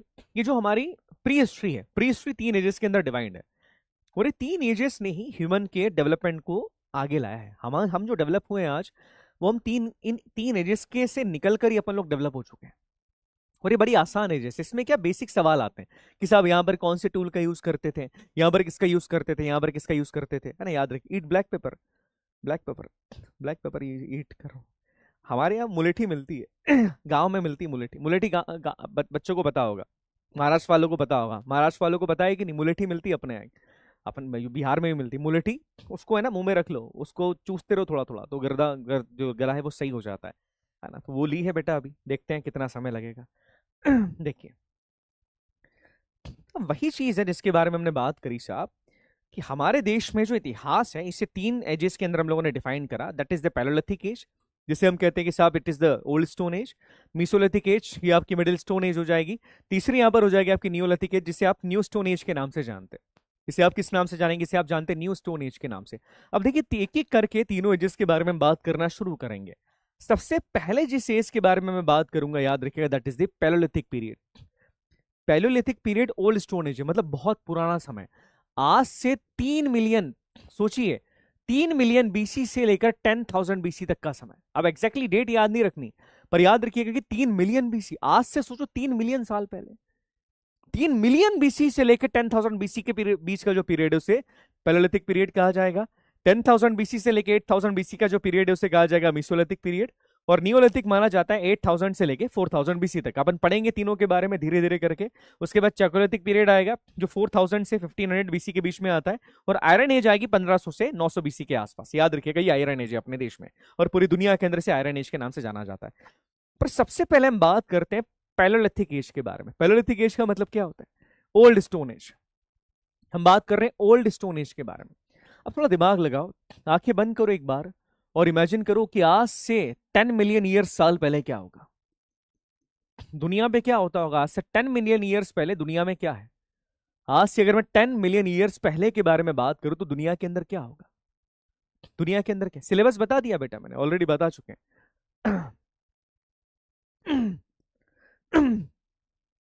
एंशिएंट हिस्ट्री, मॉडर्न हिस्ट्री और मिडाइवल हिस्ट्री, 3 चीजें इसमें, और सिलेबस डिफाइन अपन और नहीं कर सकते, इसमें पूरा पढ़ना पड़ता है, इतिहास पूरा ही पढ़ना पड़ेगा। एंशिएंट हिस्ट्री के अंदर क्या करना है, जब अपन एंशिएंट पे पहुंचेंगे तो मैं बता दूंगा एंशिएंट के इंपॉर्टेंट टॉपिक्स क्या है। जब अपन मॉडर्न पे जाएंगे तो बता दूंगा मॉडर्न के इंपॉर्टेंट टॉपिक्स क्या है। जब अपन मिडाइवल पे जाएंगे तो बता दूंगा मिडाइवल के स्टार्ट इंपॉर्टेंट टॉपिक्स क्या है। तो चिंता मत करो, अभी केवल समझो, चिंता मत करो, है ना। एक बच्चे को नींद आ रही, सो जा बेटा, नींद आ रही है तो नींद आ रही, सो जाओ। फौज फौज नहीं है तुम्हारे लिए फिर। देखो मैं क्लियरली कह रहा हूँ, फौज में हर कोई नहीं जा सकता, फौज हर किसी के लिए नहीं बनी है। अगर ये चीज होता तो घर घर के अंदर एक अधिकारी होता, ऐसा नहीं है ना, बिकॉज फौज हर किसी के लिए नहीं बनी है। एक अधिकारी बनना हर व्यक्ति के दम की बात नहीं है, हर व्यक्ति में दम नहीं इतना कि फौज के अंदर जाके गोली झेल, हर व्यक्ति के अंदर नहीं होता। कहना बड़ा आसान होता है, अगर हमको फौजी बनना है हम बनेंगे फौजी सर, एनडीए की तैयारी कर रहे हैं, यहाँ घिसना पड़ता है, 8-8 घंटा बच्चा पढ़ता है मेरा, तब जाके वो रिकमेंड होता है नेशनल डिफेंस एकेडमी के अंदर, तब जाता है वो, तब जाके फौजी बनता है आदमी। इससे मजाक से थोड़ी हो जाता है कि बस मजाक कर लिया, ऐसे नहीं होता बेटा कि हम केवल पढ़ेंगे, नींद आ रही, इससे नहीं होता। नींद आ रही तो गो डू समथिंग एल्स, क्योंकि लाइफ बहुत अलग है फौज में, और आदमी भी बहुत अलग चाहिए वहां पर। ये नींद आना, ये सब करना, ये फौज के अंदर इस तरह का आदमी नहीं चाहिए, याद रखना बेटा। मैं क्लियरली कह रहा हूँ, देखो अगर तुम्हारे अंदर वो बात नहीं तो टाइम वेस्ट मत करना, टाइम वेस्ट मत करना। फौज में ऐसे लोगों की जगह नहीं, पहले दिन बाहर करेंगे ऐसे, पहले दिन पहले दिन फौज में बाहर करते हैं एसएसबी के अंदर, पहले दिन 95% बच्चा पहले दिन बाहर होता है, बिकॉज वो ऐसा ही है। फौज में जो आपके स्टैंडर्ड्स है वो डिफाइन करके रखा है, अगर फॉलो कर पाओगे स्टैंडर्ड्स को तो इन हो, नहीं कर सकते तो बाहर चले जाओ, तुम्हारी जगह नहीं है। ये चीज याद रखना, हमेशा याद रखिएगा। फौज एनडीए केवल तुम्हारे रिटर्न, तुम्हारी इंटेलिजेंसी को देखने के लिए। एसएसबी में तुम क्या हो, तुम्हारा थॉट प्रोसेस क्या है, तुम्हारा माइंडसेट क्या है, तुम्हारे अंदर वो OLQs है कि नहीं, वो देखने के लिए 5 दिन बुलाएंगे तुमको, तो तुम्हारे अंदर होंगे तो हो जाएगा, नहीं तो बिल्कुल सही है। देखो अब देखो इस टाइम पर शुरुआत की अगर हम बात करें, शुरुआत में ओल्ड एज के अंदर हम देखेंगे तो आइज ही आइज है, आइज ज्यादा है यहाँ पे। जी हाँ, पूरी दुनिया के अंदर बर्फ है, ऐसा नहीं कि पूरी दुनिया में, कुछ हिस्सों के अंदर बर्फ नहीं भी है, पर दुनिया का अधिकतर हिस्सा पूरे बर्फ से ढका हुआ है। पूरे बर्फ से दुनिया का अधिकतर हिस्सा इस समय पर ढका हुआ है। पूरी दुनिया के अंदर अधिकतर हिस्सा जो है आप देखेंगे वो बर्फ से ढका हुआ है। अब ऐसे समय पर जो इंसान है, इंसान का जो मेजर फूड है, फूड यहाँ पर क्या होता होगा, जैसे पूरी दुनिया के अंदर आइस। अब देखो इंसान घर बना के तो नहीं रहता, इंसान इस टाइम पर घर बना के रहता नहीं। सब शुरुआत में अगर मैं बात करूं तो इंसान कोई बहुत ऐसे घर बना के झोपड़ी बना के नहीं रह रहा है। यहाँ पर इंसान का जो रहना है वो इंसान रहेगा केव्स के अंदर। नोट कीजिएगा कि जो अर्ली मैन है साहब वो यहाँ पर केव्स में रहेगा। यहाँ पर इंसान घर वर बना के नहीं रहता है, यहाँ पर इंसान केव्स के अंदर रहेगा। केव्स मतलब गुफाओं के अंदर रहता है। अब एक सवाल आता है इस टाइम का, जो सबसे इंपॉर्टेंट सवाल है, जो कई बार एस्पिरेंट्स पूछते हैं और लोगों के मन में एक भ्रम है, वो भ्रम ये कि इंसान इस टाइम पर खाता क्या था, क्या खाएगा इंसान इस टाइम पे। अब लोग चाहते हैं, समझते हैं कि साहब इंसान इस टाइम पे करता था हंटिंग, शिकार कर रहा है और शिकार करके इंसान अपना भोजन करता है, ये लगता है आपको, ये बात सच भी है। पर एक बात बताइए, उस टाइम पर आप देखेंगे आपको बड़े बड़े जानवर दिखेंगे, जैसे मैमथ, इसे मैमथ के नाम से जाना जाता है। इस टाइम का इंसान शिकार कर रहा है, बट इंसान शिकार कब करता था, क्या रोज इंसान शिकार पे निकलता था? प्राइमरी फूड क्या था इंसान का? क्या प्राइमरी फूड इंसान का मीट था? और मीट के अंदर भी क्या रॉ मीट था? ऑब्वियसली मीट उस टाइम पर आग वाग इतनी आग का आविष्कार यहाँ पर नहीं हो रहा है, तो ऑब्वियसली यहाँ पर जो इंसान का मेजर रिसोर्स है दैट इज द मीट, वो मीट है, वो समझ में आ रहा है। पर इंसान क्या हमेशा मीट के लिए शिकार करता था? नहीं, ये बात याद रखिएगा। मीट भी था बट प्राइमरी मीट नहीं बेटा, याद रखिएगा, याद रखना। इंसान इस टाइम पर प्राइमरी मीट नहीं खा रहा। देखो सीधी सी बात है, उस टाइम पे इंसान का डेवलपमेंट इतना हुआ नहीं, और दूसरे जानवरों के मुकाबले इतना इंसान बलशाली भी नहीं। आप देखिए इंसान इतना बलशाली क्या नहीं है साहब, इंसान इतना बलशाली नहीं है, इंसान कमजोर है उस टाइम पर। वो तो इंसान ने अपने आप को निखार के मजबूत बना लिया, डेवलप कर लिया हथियार उसने। शुरुआती इंसान के बारे में जब बात करोगे, हंटिंग वंटिंग तो बहुत बाद में करी है। हंटिंग करने के लिए तुमको हथियार चाहिए, हथियार बनाने के लिए चाहिए दिमाग। इस टाइम तक इंसान का इतना डेवलपमेंट शुरुआत में नहीं हुआ, बाद में होता है। तो शुरुआत में जब आप इंसान को देखोगे, ऑब्वियसली कुछ समय के बाद उसने हंटिंग करना शुरू करी, बट प्राइमरी जो फूड का रिसोर्स है बेटा, वो कभी भी इंसान का रॉ मटेरियल नहीं रहा, माफ कीजिएगा रॉ मीट नहीं रहा।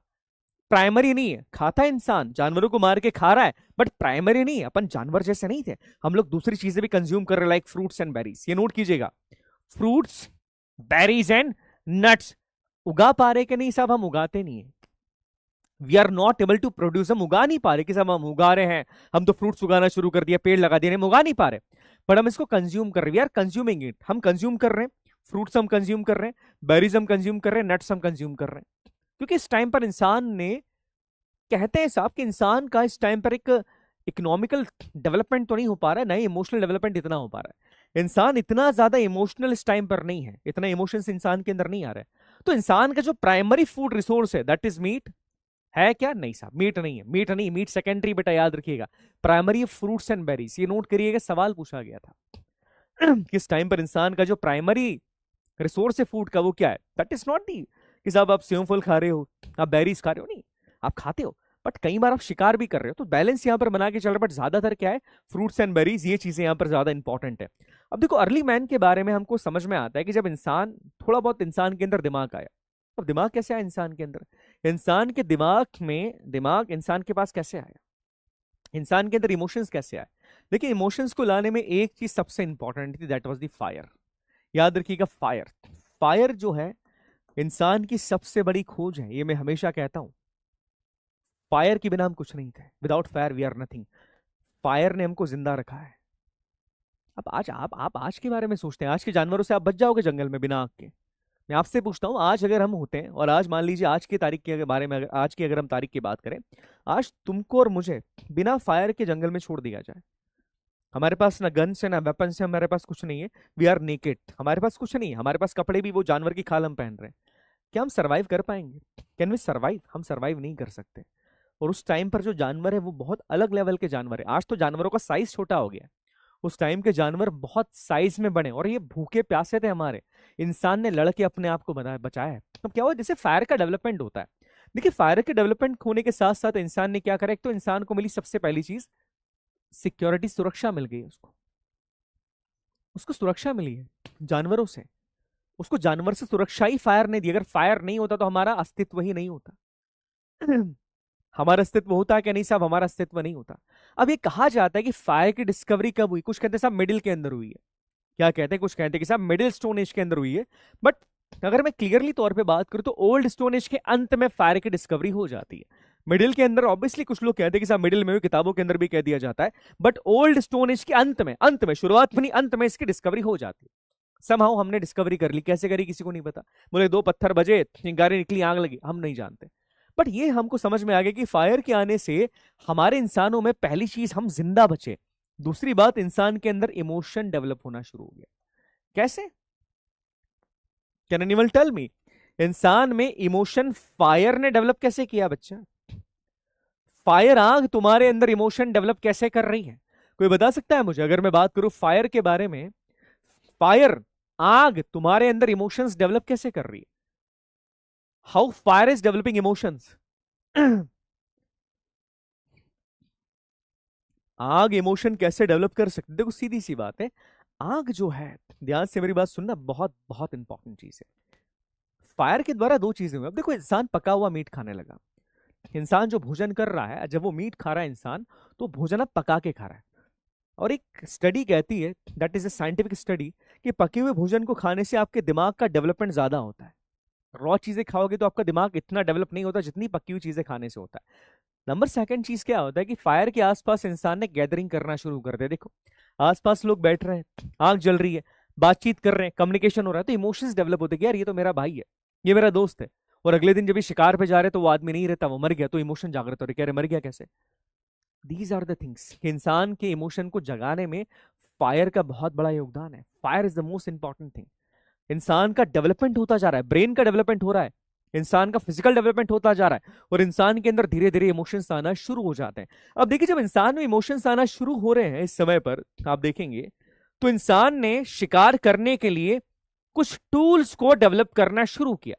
क्यों इंसान इस टाइम पर शिकार करेगा? हाँ साहब शिकार तो कर रहा है, मैंने पहले ही कहा था, बिकॉज कई सारी गुफाओं के ऊपर आपको इंसान के शिकार करते हुए पिक्चर्स देखने को मिल रहे हैं। ये देखो गुफाओं के अंदर, ये गुफा है भीम बेटिका की, आप देखिए इंसान शिकार कर रहा है, हिरण दिख रहा है, हिरण का शिकार इंसान कर रहा है। मतलब इंसान ने शिकार करना तो सीख लिया था, और शिकार करने के लिए इंसान इस सेरा में डेवलप करता है टूल्स। बट ये टूल्स बड़े बड़े खराब है, मैं क्लियरली तौर पे कहूं तो। अभी अपना दिमाग इतना नहीं चल रहा है, हम डेवलप्ड हो रहे हैं, इमोशंस हमारे आ रहे हैं, हमारा दिमाग थोड़ा बहुत चल रहा है, बट इतना नहीं चल रहा है। तो ये जो टूल्स है हमारे, कैसे देखो बिल्कुल बेकार टूल्स है, बट इनसे हम शिकार कर लेते समहाउ। कैसे? ये है आपके अनपॉलिश्ड स्टोन टूल्स। नोट कीजिएगा कि जो शुरुआती एरा था हमारा, जो ओल्ड स्टोन एज, उसमें अनपॉलिश्ड स्टोन टूल्स का यूज किया गया है। अनपॉलिश्ड का मतलब क्या होता है? देखो इसमें क्या किया, एक पत्थर है, पत्थर को जमीन पे मारा, पत्थर के दो टुकड़े हुए, जो तीखा वाला हिस्सा था और जो बड़ा हिस्सा था उसको हमने टूल के रूप में यूज कर लिया। जो तीखा हिस्सा, याद रखिएगा, जो तीखा और जो बड़ा वाला हिस्सा है उसे हम टूल के फॉर्म में यूज कर रहे हैं। इस टाइम पर टूल्स बड़े बड़े बड़े पत्थर का यूज किया जा रहा है, स्मॉल टूल नहीं बनाते, ये बना रहे बिग टूल्स, बड़े बड़े टूल्स बना रहे हैं। हड्डियों का भी यूज कर रहे हैं, सब हड्डी से कुल्हाड़ी बना ली है, देखो हड्डी से कुल्हाड़ी बना ली, हड्डी में आगे पत्थर बांधा, कुल्हाड़ी की तरह यूज कर रहे हैं उसको। बट इस टूल्स के अंदर एक समस्या ये आती है कि ये जो टूल्स है, ये दीज आर दी अनपॉलिश्ड, कोई फिनिशिंग नहीं है इसमें, कोई फिनिशिंग नहीं है, कोई भी फिनिशिंग नहीं। हाँ बेटा नोट्स यही तो है Vishwamitra, this is the notes. और कौन से नोट्स चाहिए आपको? ये नोट्स ही तो है, और कौन से नोट्स चाहिए? और कौन से नोट्स चाहिए बेटा? दीस आर दी नोट्स, ये नोट्स ही हैं, इसलिए तो इतना डिटेल में लाया, नहीं तो हाथ से लिख देता मैं। अब अलग से नोट्स नहीं, देखो स्पून फीडिंग नहीं करवा सकते, आई कैन नॉट, और कभी करवाने भी नहीं चाहिए स्पून फीडिंग। फौज में तुम्हारे हाथ में गन दे सकता हूं, मैं नहीं बोल सकते कि बेटा ले अब मैं तेरी गन तेरे हाथ से चलवा देता हूं, ये नहीं कर सकता। देखो ग्राउंड पे तुमको जाना पड़ेगा, है ये बात समझ में, ग्राउंड पे तुमको ही जाना पड़ेगा। गन क्या है, कैसी कैसे दिखती, कैसे चलाना, ये मैं बता सकता हूँ, फील्ड में तो तुमको लेके जाना पड़ेगा ना, you have to do something. तो याद रखिएगा स्पून फीडिंग वाली मामला, मतलब मैं भरोसा नहीं करता। सी डोंट डिपेंड ऑन एनीवन, हर चीज के लिए डिपेंड रहना बड़ी खराब आदत है इंसान की। Try to live alone, try to do something with your own. School वाली बात यहाँ पर नहीं हो पाएगी ना, याद रखिएगा। मैं क्लियरली डांटता नहीं हूँ, मैं समझाता हूँ केवल, है ना, कि नोट्स नोट्स ही हैं, ये notes, these are the notes. But वो याद रखना कि बिल्कुल स्पून फीडिंग की एक वो स्कूल में होता था, पॉश बनी ही चलेगा। और ये आप कॉम्पिटेटिव एग्जाम की तैयारी कर रहे हो बेटा, है ना। हाँ बिल्कुल सही बात है। चलिए चलो, नोट्स यहाँ पर ऐसा नहीं होता बेटा कि चैप्टर पढ़ा है फिर मैं लिखवाऊंगा, ये वहां बेटा स्कूल में होता है, यहाँ पर नहीं होता था, यहाँ पर नहीं होगा। ओके, अब देखिए इस टाइम पर इंसान रहेगा कहाँ पर। इस टाइम पर इंसान रहता है गुफाओं में। गुफाओं में रहेगा इंसान। अब गुफाओं में क्यों रहता है? जानवर से बचने के लिए। पहली बात, गुफा क्या है, एक तो धूप से बचाएगी इनको, ठंड से भी बचाती है। दूसरा, गुफाओं के अंदर जानवर से बचा जा सकता है। जानवरों से बचने का सबसे बढ़िया जरिया है गुफाएं, कि गुफा के अंदर आपने घर बना लिया और आप गुफाओं के अंदर रहते हैं। अब देखिए ऐसी दो गुफाएं बहुत इंपॉर्टेंट है। एक है भीम बेटिका की गुफा है, देखिए that is the Bhim Betika की गुफा है। भीम बेटिका की गुफाएं इस एरा की सबसे इंपॉर्टेंट गुफाएं। अच्छा, भीम बेटिका किस स्टेट के अंदर है, किस राज्य में भीम बेटिका की गुफाएं? तो याद रखिएगा भीम बेटिका की गुफाएं।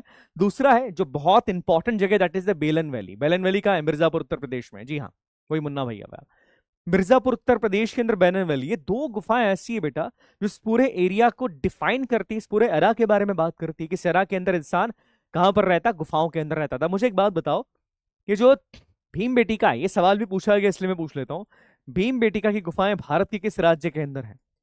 भारत के कौन से राज्य में भीम बेटिका की गुफाएं हैं? एमपी के अंदर है, यूपी के अंदर है, बिहार के अंदर है, या आप बात करेंगे कि सब एमपी यूपी बिहार, या आप बात करेंगे कि आसाम, आसाम के अंदर है।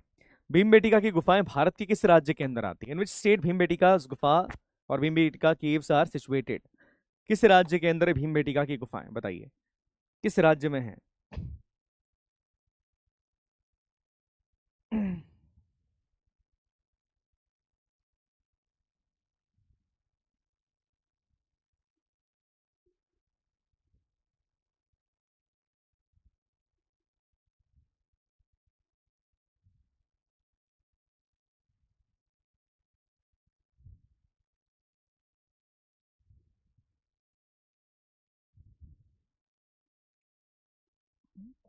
कहाँ पर है? बिल्कुल सही। देखो याद रखना छोटी छोटी बात है कि भीमबेटिका की जो गुफाएं हैं वो एमपी में, एमपी के अंदर कहाँ पर है? विदिशा, विदिशा के अंदर है। Option number is the right answer है, तो ऑप्शन नंबर इस सवाल का सही जवाब है। ओके, 70.26, बहुत बढ़िया। तो देखो इस टाइम पर इंसान रहे कहाँ पर रहा है? गुफाओं के अंदर रहता है। छोटी सी बात याद रखना। अब देखो इस टाइम के जो एविडेंसेस है वो कहाँ कहाँ पर मिले, थोड़ा बहुत देख लीजिएगा, रटने की जरूरत नहीं है। भीमबेटिका मध्य प्रदेश के अंदर, याद रखिएगा। इसके बाद पिकलीहाल, ये कर्नाटका के अंदर, याद रखिएगा। और कुपागुल्ला, ये तेलंगाना के अंदर। दैट्स इट, बाकी याद नहीं रखना है। इस टाइम के जो एविडेंसेस है वो कहाँ कहाँ पर मिलते हैं, थोड़ी बहुत आपको जानकारी होनी चाहिए। अब देखो इस टाइम में ये तो समझ में आ गया कि इंसान ने धीरे धीरे अपने आप को डेवलप करना शुरू कर दिया है। एक मिनट बेटा, एक मिनट दीजिएगा, एक मिनट दीजिएगा बेटा, है ना, पानी पी लूं मैं।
हाँ बेटा, अजंता एलोरा की गुफाएं बेटा अलग हैं वो, है ना, उसका इस टाइम से बहुत ज्यादा, कह सकते हैं कि इस टाइम से बहुत ज्यादा उनका रिलेशन नहीं है। अजंता की गुफाएं, एलोरा की गुफाएं, वो थोड़ी सी अलग गुफाएं हैं, उनके बारे में अपन बात करेंगे। उसमें आपको देखेंगे, आप देखें अजंता एलोरा की गुफाएं के अंदर आपको बौद्धिज्म के साक्ष्य मिलते हैं, जैनिज्म के साक्ष्य मिलते हैं, तो वो चीजें थोड़ी सी अलग है, उसके ऊपर अभी हम नहीं जाएंगे। अब देखिए ये चीजें हो रही थी ओल्ड स्टोन एज में। अब क्या होता है, अब हम बात करेंगे इसके बाद का जो है, that is the Mesolithic age, जिसे आप मिडिल स्टोन एज के नाम से जानते हैं। 10,000 बीसी से लेके 6,000 बीसी तक का जो टाइम है, that is the middle stone age. अब देखो यहां पर एक बहुत मेजर चेंज आया है इंसान की ह्यूमन हिस्ट्री में। जो सबसे ज्यादा डेवलपमेंट हुआ है, ध्यान से मेरी बात सुनिएगा, ह्यूमन हिस्ट्री के अंदर जो सबसे ज्यादा डेवलपमेंट हुआ है, सबसे ज्यादा बेटा, सबसे ज्यादा, मतलब आप कह ही नहीं सकते इतना बेहतरीन डेवलपमेंट हुआ है ह्यूमन हिस्ट्री में। जो सबसे ज्यादा डेवलपमेंट हुआ है वो इस मिडिल स्टोन एज के अंदर होता है। क्यों? देखो यहां पर 2 से 3 चीजें हो गई है। पहली बात, फायर ऑलरेडी एंड के अंदर फायर आ चुका है, और फायर आने के बाद इंसान के अंदर अब इमोशंस डेवलप होना शुरू हो गए, अब इमोशन डेवलप होना शुरू हुए हैं। तीसरी बात, अब दुनिया के अंदर बर्फ पिघल चुकी है। इससे पहले क्या था? दुनिया के ज्यादातर हिस्से के अंदर बर्फ थी। अब यहां पर ऐसा नहीं कि दुनिया के हर हिस्से के अंदर बर्फ है, दुनिया के ज्यादातर हिस्से से बर्फ पिघल चुकी है। अब इंसान क्या कर रहा है? जब बर्फ पिघली है तो इंसान क्या करेगा? मूव करना शुरू करता है। कोई इस एरिया के अंदर जा रहा है, कोई इस एरिया के अंदर जा रहा है। इंसान ने मूवमेंट को बढ़ावा दे दिया, और यही वो रहा था जब इंसान के अंदर ये भावना आती है साहब कि ये किसी के मरने के बाद, या जो कोई मरता है तो उसके मरने के बाद एक दुख हो रहा है। इस एग्जाम्पल की बात की जाए, जब हम बात कर रहे हैं ओल्ड स्टोन एज के बारे में, ये सारे एरियाज ओल्ड स्टोन एज को डिनोट करते हैं। आपको पता है ओल्ड स्टोन एज में किसी इंसान के मरने के बाद क्या होता था? क्या होता था मरने के बाद? पुराना जमाना था, आदमी मर गया तो मरने के बाद क्या होता? मान लीजिए कुछ लोगों का ग्रुप था, 5 लोगों का ग्रुप है, 5 लोगों के ग्रुप में एक आदमी मर गया, तो मरने के बाद आदमी को दफनाया जा रहा था क्या? नहीं साहब, दफनाते नहीं थे, नहीं दफनाते थे। आदमी का क्या करते थे? बोले साहब वहीं छोड़ के चले जाते थे, वहीं छोड़ के चले गए, क्योंकि इस टाइम पर इमोशंस इतने ज्यादा नहीं थे। और कुछ हिस्टोरियंस तो ये बात करते हैं, देखो ये मुझे नहीं पता और मैं इस बात पे भरोसा थोड़ा कम करता हूं, बट कुछ हिस्टोरियंस कहते हैं कि साहब जो अर्ली अर्ली वाले पीरियड के बारे में बात करें, वहां पर मरने के बाद ये लोग इंसान को खा जाते थे। वी आर दी कैनिबल्स, हम इंसान को ही खा जाते हैं। हमारा कोई साथी मिला, हम उसको खाई गए, बोले भाई साहब साथी मरा, अरे बोले पार्टी आज तो मरने पे पार्टी होती थी, बोले मर गया, अरे वाह पार्टी, ये चीज थी। बोले ऐसा, देखो रियल में ऐसा नहीं था, बट ये कहा जाता है कि चीजें होना शुरू हो गई थी, कि शायद ये चीज थी। बट यहां पर एक मेजर चेंज देखने को मिलता है, इस एरा में इंसान का डेवलपमेंट हो चुका है बहुत ज्यादा, क्योंकि बर्फ पिघल गई है। बर्फ पिघलने के बाद इंसान निचले हिस्सों में आना शुरू करता है। अब देखो जब इमोशंस आ रहे हैं, अब इमोशंस कैसे आ रहे हैं? इंसान का परिवार है, उसके बच्चे हैं। अब इंसान शिकार करने में भरोसा नहीं रखता, इंसान सोचता है कम शिकार करूं मैं। इंसान क्या सोचेगा इस टाइम पर? इंसान इस टाइम पर ये सोचता है कि मैं शिकार थोड़ा सा कम करूं, मुझे शिकार थोड़ा कम करना है, ज्यादा शिकार नहीं करूंगा मैं, शिकार थोड़ा सा कम करूं। ज्यादा शिकार करूंगा तो दिक्कत हो जाएगी। दिक्कत क्यों है शिकार में? शिकार करने में खतरा है। आप किसी भी जानवर का जब शिकार करते तो शिकार करने में खतरा है यहाँ पे, और इंसान इस खतरे को जानता है। तो याद रखिएगा सेना के अंदर शिकार उन जानवरों का किया जा रहा है जो कि बड़ा खतरा नहीं है। एग्जाम्पल के तौर पे मछली, इंसान इस सेरा में मछलियों का शिकार करेगा। सी, इंसान ने फिशिंग करना शुरू कर दी, बिकॉज मछली मारने में समस्या नहीं, मछली मारना आसान है। आप एक हाथी मारो, एक शेर मारो, उससे अच्छा मछली मार लो। दैट इज द थिंग, मछली मारना इंसान शुरू कर देता है कि मछली मछली। तो फिशिंग का जो कल्चर था, फिशिंग करना इंसान ने इसी टाइम पर शुरू करा है। दूसरी बात, जब इंसान के अंदर इमोशंस आते तो इंसान क्या करेगा?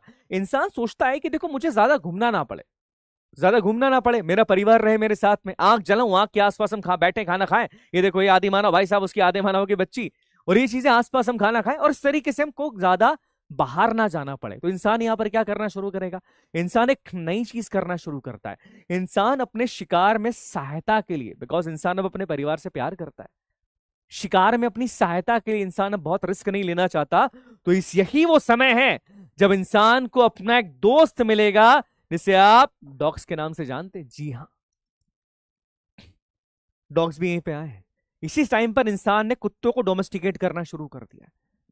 इंसान क्या कर रहा है? कुत्तों को डोमेस्टिकेट करा। बोले भाई साहब कुत्ते उत्ते साथ मरेंगे। कुत्ते क्या करते हैं? इंसान को, अगर मैं क्लियरली तौर पे बात करूं, तो इंसान को एक इंडिकेशन दे देते हैं। इंडिकेशन कैसा? कोई जानवर आ रहा तो आए, जानवर आ गया। इंडिकेशन के तौर पे, एक अलार्म के तौर पे डॉग्स ने काम करना शुरू कर दिया यहाँ पे। तो डॉग्स को पालना भी यहाँ पर इंसान ने शुरू करा। सीधी बात है, डॉग्स वुल्फ्स नहीं है बेटा, डॉग ही है वो। दिख रहा वुल्फ की तरह, डॉग ही है वो, ठीक है। कौन से डॉग हैं? कौन से डॉग्स होते हैं? कौन से डॉग्स होते हैं बताओ? नॉर्थ पोल साउथ पोल पे इस तरह के डॉग्स मिलते हैं। कौन सी ब्रीड है डॉग्स की, बताइएगा मुझे। अब इंसान यहां पर क्या कर रहा है साहब? इंसान ने हार्पून बनाना शुरू कर दिए, मतलब मछलियों का शिकार करना शुरू कर दिया। इसके बाद यहां पर देखो, इंसान अब इस एरा में छोटे टूल्स बनाएगा। अब इंसान इस एरा में छोटे टूल्स बना रहा है। अब इंसान बड़े बड़े टूल्स नहीं बना रहा है। इस एरा में इंसान छोटे टूल्स पे भरोसा करता है, बिकॉज इंसान को अब फाड़ना ज्यादा अच्छा लगता है। जानवर को फाड़ा जा रहा है, हस्की है वो, बिल्कुल सही बात है। इंसान चाहता है जानवर को फाड़ के इसको प्रिजर्व कर लिया जाए।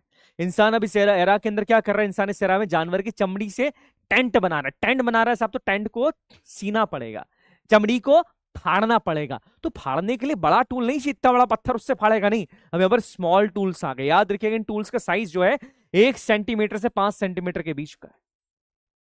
कि ये जो टूल्स हैं ये 1 सेंटीमीटर से 5 सेंटीमीटर के बीच के हैं, और इन टूल्स को माइक्रोलिथ्स कहा जाता है। प्लीज नोट दिस डाउन, इन टूल्स को कहा जाता है microliths. They are the microliths. Micro tools है साहब, माइक्रोलिथ्स हैं, दे आर दी माइक्रोलिथ्स। इस तरह के टूल्स का यूज किया जा रहा है बिकॉज क्या है कि अब इंसान जो है, अब इंसान कपड़े बनाने की कोशिश कर रहा है लेदर से, तंबू बनाने की कोशिश कर रहा है लेदर से, इसलिए ये यूज किसका कर रहा है, यूज कर रहा है माइक्रोलिथ्स का। पर इसमें एक चेंज इंसान के खाने पीने की शैली के अंदर भी आएगा। देखो इंसान क्या कर रहा है माइक्रोलिथ से, देखो हड्डी हड्डी के ऊपर पत्थर बांधा, उसको थोड़ा सा घिस दिया, घिसने के बाद ये अब काटने के काम आएगा, चॉप करने के काम आएगा। अब एक चेंज यहां पर आता है इंसान के जीवन में, काफी मेजर चेंज मैं इसको बोलूंगा। इस पूरे फेस को, हमारा जो मिडिल वाला फेस है, ये फूड ट्रांजिशन फेस के नाम से भी जाना जाता है। फूड ट्रांजिशन फेस का मतलब क्या होता है, इंसान के खाने पीने के तरीके में बदलाव आया। मैंने आपसे ऑलरेडी कहा कि इंसान अब चाहता है कि मुझे ज्यादा रिस्क ना लेना पड़े। रिस्क नहीं लेना तो क्या करना पड़ेगा, ज्यादा शिकार नहीं करूं तो क्या करूं, मैं कर सकता हूं एनिमल का डोमेस्टिकेशन, जानवर पाल लेता हूं ना, जानवर को मारूंगा नहीं, जानवर को मारूंगा नहीं, मारूंगा नहीं। अभी फार्मिंग नहीं आई बेटा अपने को, फार्मिंग अपन सीख रहे हैं इस टाइम पर। फार्मिंग है बट कैसे, प्रिमिटिव कल्चर है, कल्टीवेशन है, प्रिमिटिव है बेटा। अभी फार्मिंग वार्मिंग नहीं है, हम अपन पेड़ लगा लेते हैं। पेड़ कौन से, फ्रूट्स के पेड़ लगा रहे हैं। बट अभी अपन डोमेस्टिकेशन करना शुरू कर रहे हैं धीरे धीरे जानवरों का, कि जानवर है भाई साहब, पाल लूंगा जानवर को, जानवर का दूध निकालूंगा, और जब वो जानवर बूढ़ा हो जाएगा फिर उसका मांस खा लूंगा। That is the thing. Settle होना सीख रहा है इंसान, कि लाइफ में सेटल हो जाए। अब मैं ये नहीं कर सकता कि मेरे बच्चों को छोड़ के मैं सुबह झोला झंडा लेके जाऊं, भैया इस जानवर को मारना, उस जानवर को मारना, रात को नहीं। कुछ ऐसा मामला मिल जाए कि मैं अपने परिवार के पास रहूं, इमोशंस, प्यार, लव ये आना शुरू हो गया कि परिवार के पास रहेंगे, कहां लड़ाई वड़ाई करने जाएंगे, ये चीज आना शुरू हो जाती। तो याद रखिएगा कि यहाँ पर इंसान हॉर्टिकल्चर कर रहा है, उगा रहा है कौन से पेड़, फल फ्रूट उगाना थोड़ा बहुत सीख रहा है। बट अभी कल प्रॉपर खेती वेती करना नहीं आया, थोड़ा बहुत करना शुरू कर दिया। प्रिमिटिव कल्टीवेशन कर रहा है क्या, थोड़ा बहुत करना शुरू कर दिया, सीख रहा है इंसान इस फेज में। बट इंसान यहाँ पर डोमेस्टिकेशन करना शुरू कर देता है। और डोमेस्टिकेशन किन किन जानवरों का कर रहा है, किस किस को करेगा डोमेस्टिकेशन। देखो डोमेस्टिकेशन के तौर पर जिन जानवरों का यूज किया जाएगा वो कौन कौन से जानवर है, किस किस को डोमेस्टिकेट कर रहा है इंसान यहाँ पे, बताइए कौन कौन से जानवरों का डोमेस्टिकेशन इंसान कर रहा है। तो याद रखिएगा इसके अंदर पिग भी है, ठीक है, इसके अंदर काऊ भी है, इसके अंदर ऑक्स भी है, इसके अंदर भेड़ भी आती है, आपकी शिप भी है। तो ये कुछ मेजर ऐसे जानवर है जिनका डोमेस्टिकेशन इंसान करता है। और मोस्टली इनको यूज किस लिए कर रहा है, इनका यूज किया जा रहा है एक तो फूड के लिए, फूड के बाद इनको यूज किया जा रहा है मीट के लिए, मीट के बाद इनका यूज कर रहा है वो मिल्क के लिए, और मिल्क के बाद इनका यूज किसके लिए कर रहा है, लेदर के लिए। हर चीज का यूज करता है इनका, हर चीज है। इंसान ने धीरे धीरे समझ में आ गया इंसान को कि अगर मुझे सही तरीके से जीवन जीना है सेफली, तो मुझे जानवरों का डोमेस्टिकेशन करना जरूरी है। That is the important thing. आई बात समझ में है ना। तो ये चीज याद, डॉग तो ही बेटा, डॉग तो हाथी में, डॉग तो उसके साथ ही है। अब इस टाइम पर एक चीज नई देखने को मिलती है, दैट इज ब्यूरियल्स। अब इंसान ने देखो इमोशंस आ रहे हैं इसके पहले क्या था, इसके पहले तो जहां मरा वहीं दफना के वहीं से टाटा बाय बाय करके निकल गए। यहां ऐसा नहीं है, यहां पर एक चेंज देखने को मिलता है। वो चेंज सबसे बड़ा यह था कि इंसान ने अब अपने साथी के मरने के बाद उसे दफना रहा है। दफना रहा जमीन के अंदर नहीं है, क्या करेगा इंसान, एक बहुत बड़े पत्थर है, पत्थर की कोई गुफा दिख रही है, लाश को बीच में रख के चला जाएगा। रिस्पेक्ट देना शुरू कर रहा है मरने के बाद। इन्हें कहा जाता है मेगालिथ्स, इन्हें कहा जाएगा मेगालिथ्स ब्यूरियल। मेगालिथ का मतलब है बड़ी बड़ी चट्टानों के ब्यूरियल्स। इंसान जमीन में, जमीन खोद के गाड़ नहीं रहा है, जमीन खोद के गाड़ नहीं रहा। हाँ शीप यार, मेरे को क्या जहाज ज्यादा याद आ जाता है ना। हाउस इन नेवी तो मेरे को ना जहाज ही दिखता हर जगह, शीप है, मैंने शीप लिख दिया, क्या करें भाई साहब, है ना, जहाज ही जहाज दिखते हैं। कभी जाओ जहाज में तो मजा आएगा ना, नेवी वालों तो जाओगे ही से। अब इंसान यहाँ पर क्या कर रहा है, इंसान जो है यहाँ पर क्या कर रहा है, बेसिकली गाड़ना शुरू कर दिया उसने। इसको गाड़ रहा है, इमोशंस आ गए ना। बोले कोई मर गया तो मैं इसको ऐसे नहीं छोड़ सकता कि मर गया तो लाश यहीं पड़ी है। मेरी ड्राइंग बड़ी खतरनाक होती है, ट्राई करना ड्राइंग को ऑब्जर्व करने का। बट मान लो कोई मर गया भाई साहब, ये मर गई, इसकी बीवी मर गई, अरे भैया मर गई मैं। अब ऐसा नहीं कि यहीं छोड़ दिया इसकी बीवी को, बोले नहीं नहीं यहीं नहीं छोड़ेगी, अब इसको अंदर लेके आओ। बोले यहाँ मरने के बाद परेशान करेगी नहीं तो अंदर ले जाए, बोले अंदर ले जाओ, अंदर इसको यहाँ पर शांति से सुला देगी, चलो अब तुम यहाँ सो, ये यहाँ सोइए आराम से शांति से। तो ये चीज हम यहाँ पर होना शुरू हो जाती है कि इंसान जो है वो अब रिस्पेक्ट करना सीख रहा है। इंसान क्या कर रहा है, इंसान रिस्पेक्ट करना सीख रहा है कि नहीं चलो ठीक है रिस्पेक्ट करूंगा मैं मरने के बाद, क्योंकि इमोशंस जागृत होना शुरू हो गए। तो यहाँ पर ब्यूरियल्स आपको देखने को मिलते हैं। अब इसमें एक चीज और आती है, देखो जब आप सोचिए, अब इंसान ये चाहता है, इंसान ये चाह रहा है कि देखो मैं अपने घर से ज्यादा दूर ना जाऊं। अब फूड को उसको सेव करना है, सेफ, अब इंसान घर से दूर ज्यादा नहीं रहना चाहता, ज्यादा शिकार पे नहीं जाना चाहता है, वो फूड को सेव करना चाहता है। किसको सेव करना चाहता है?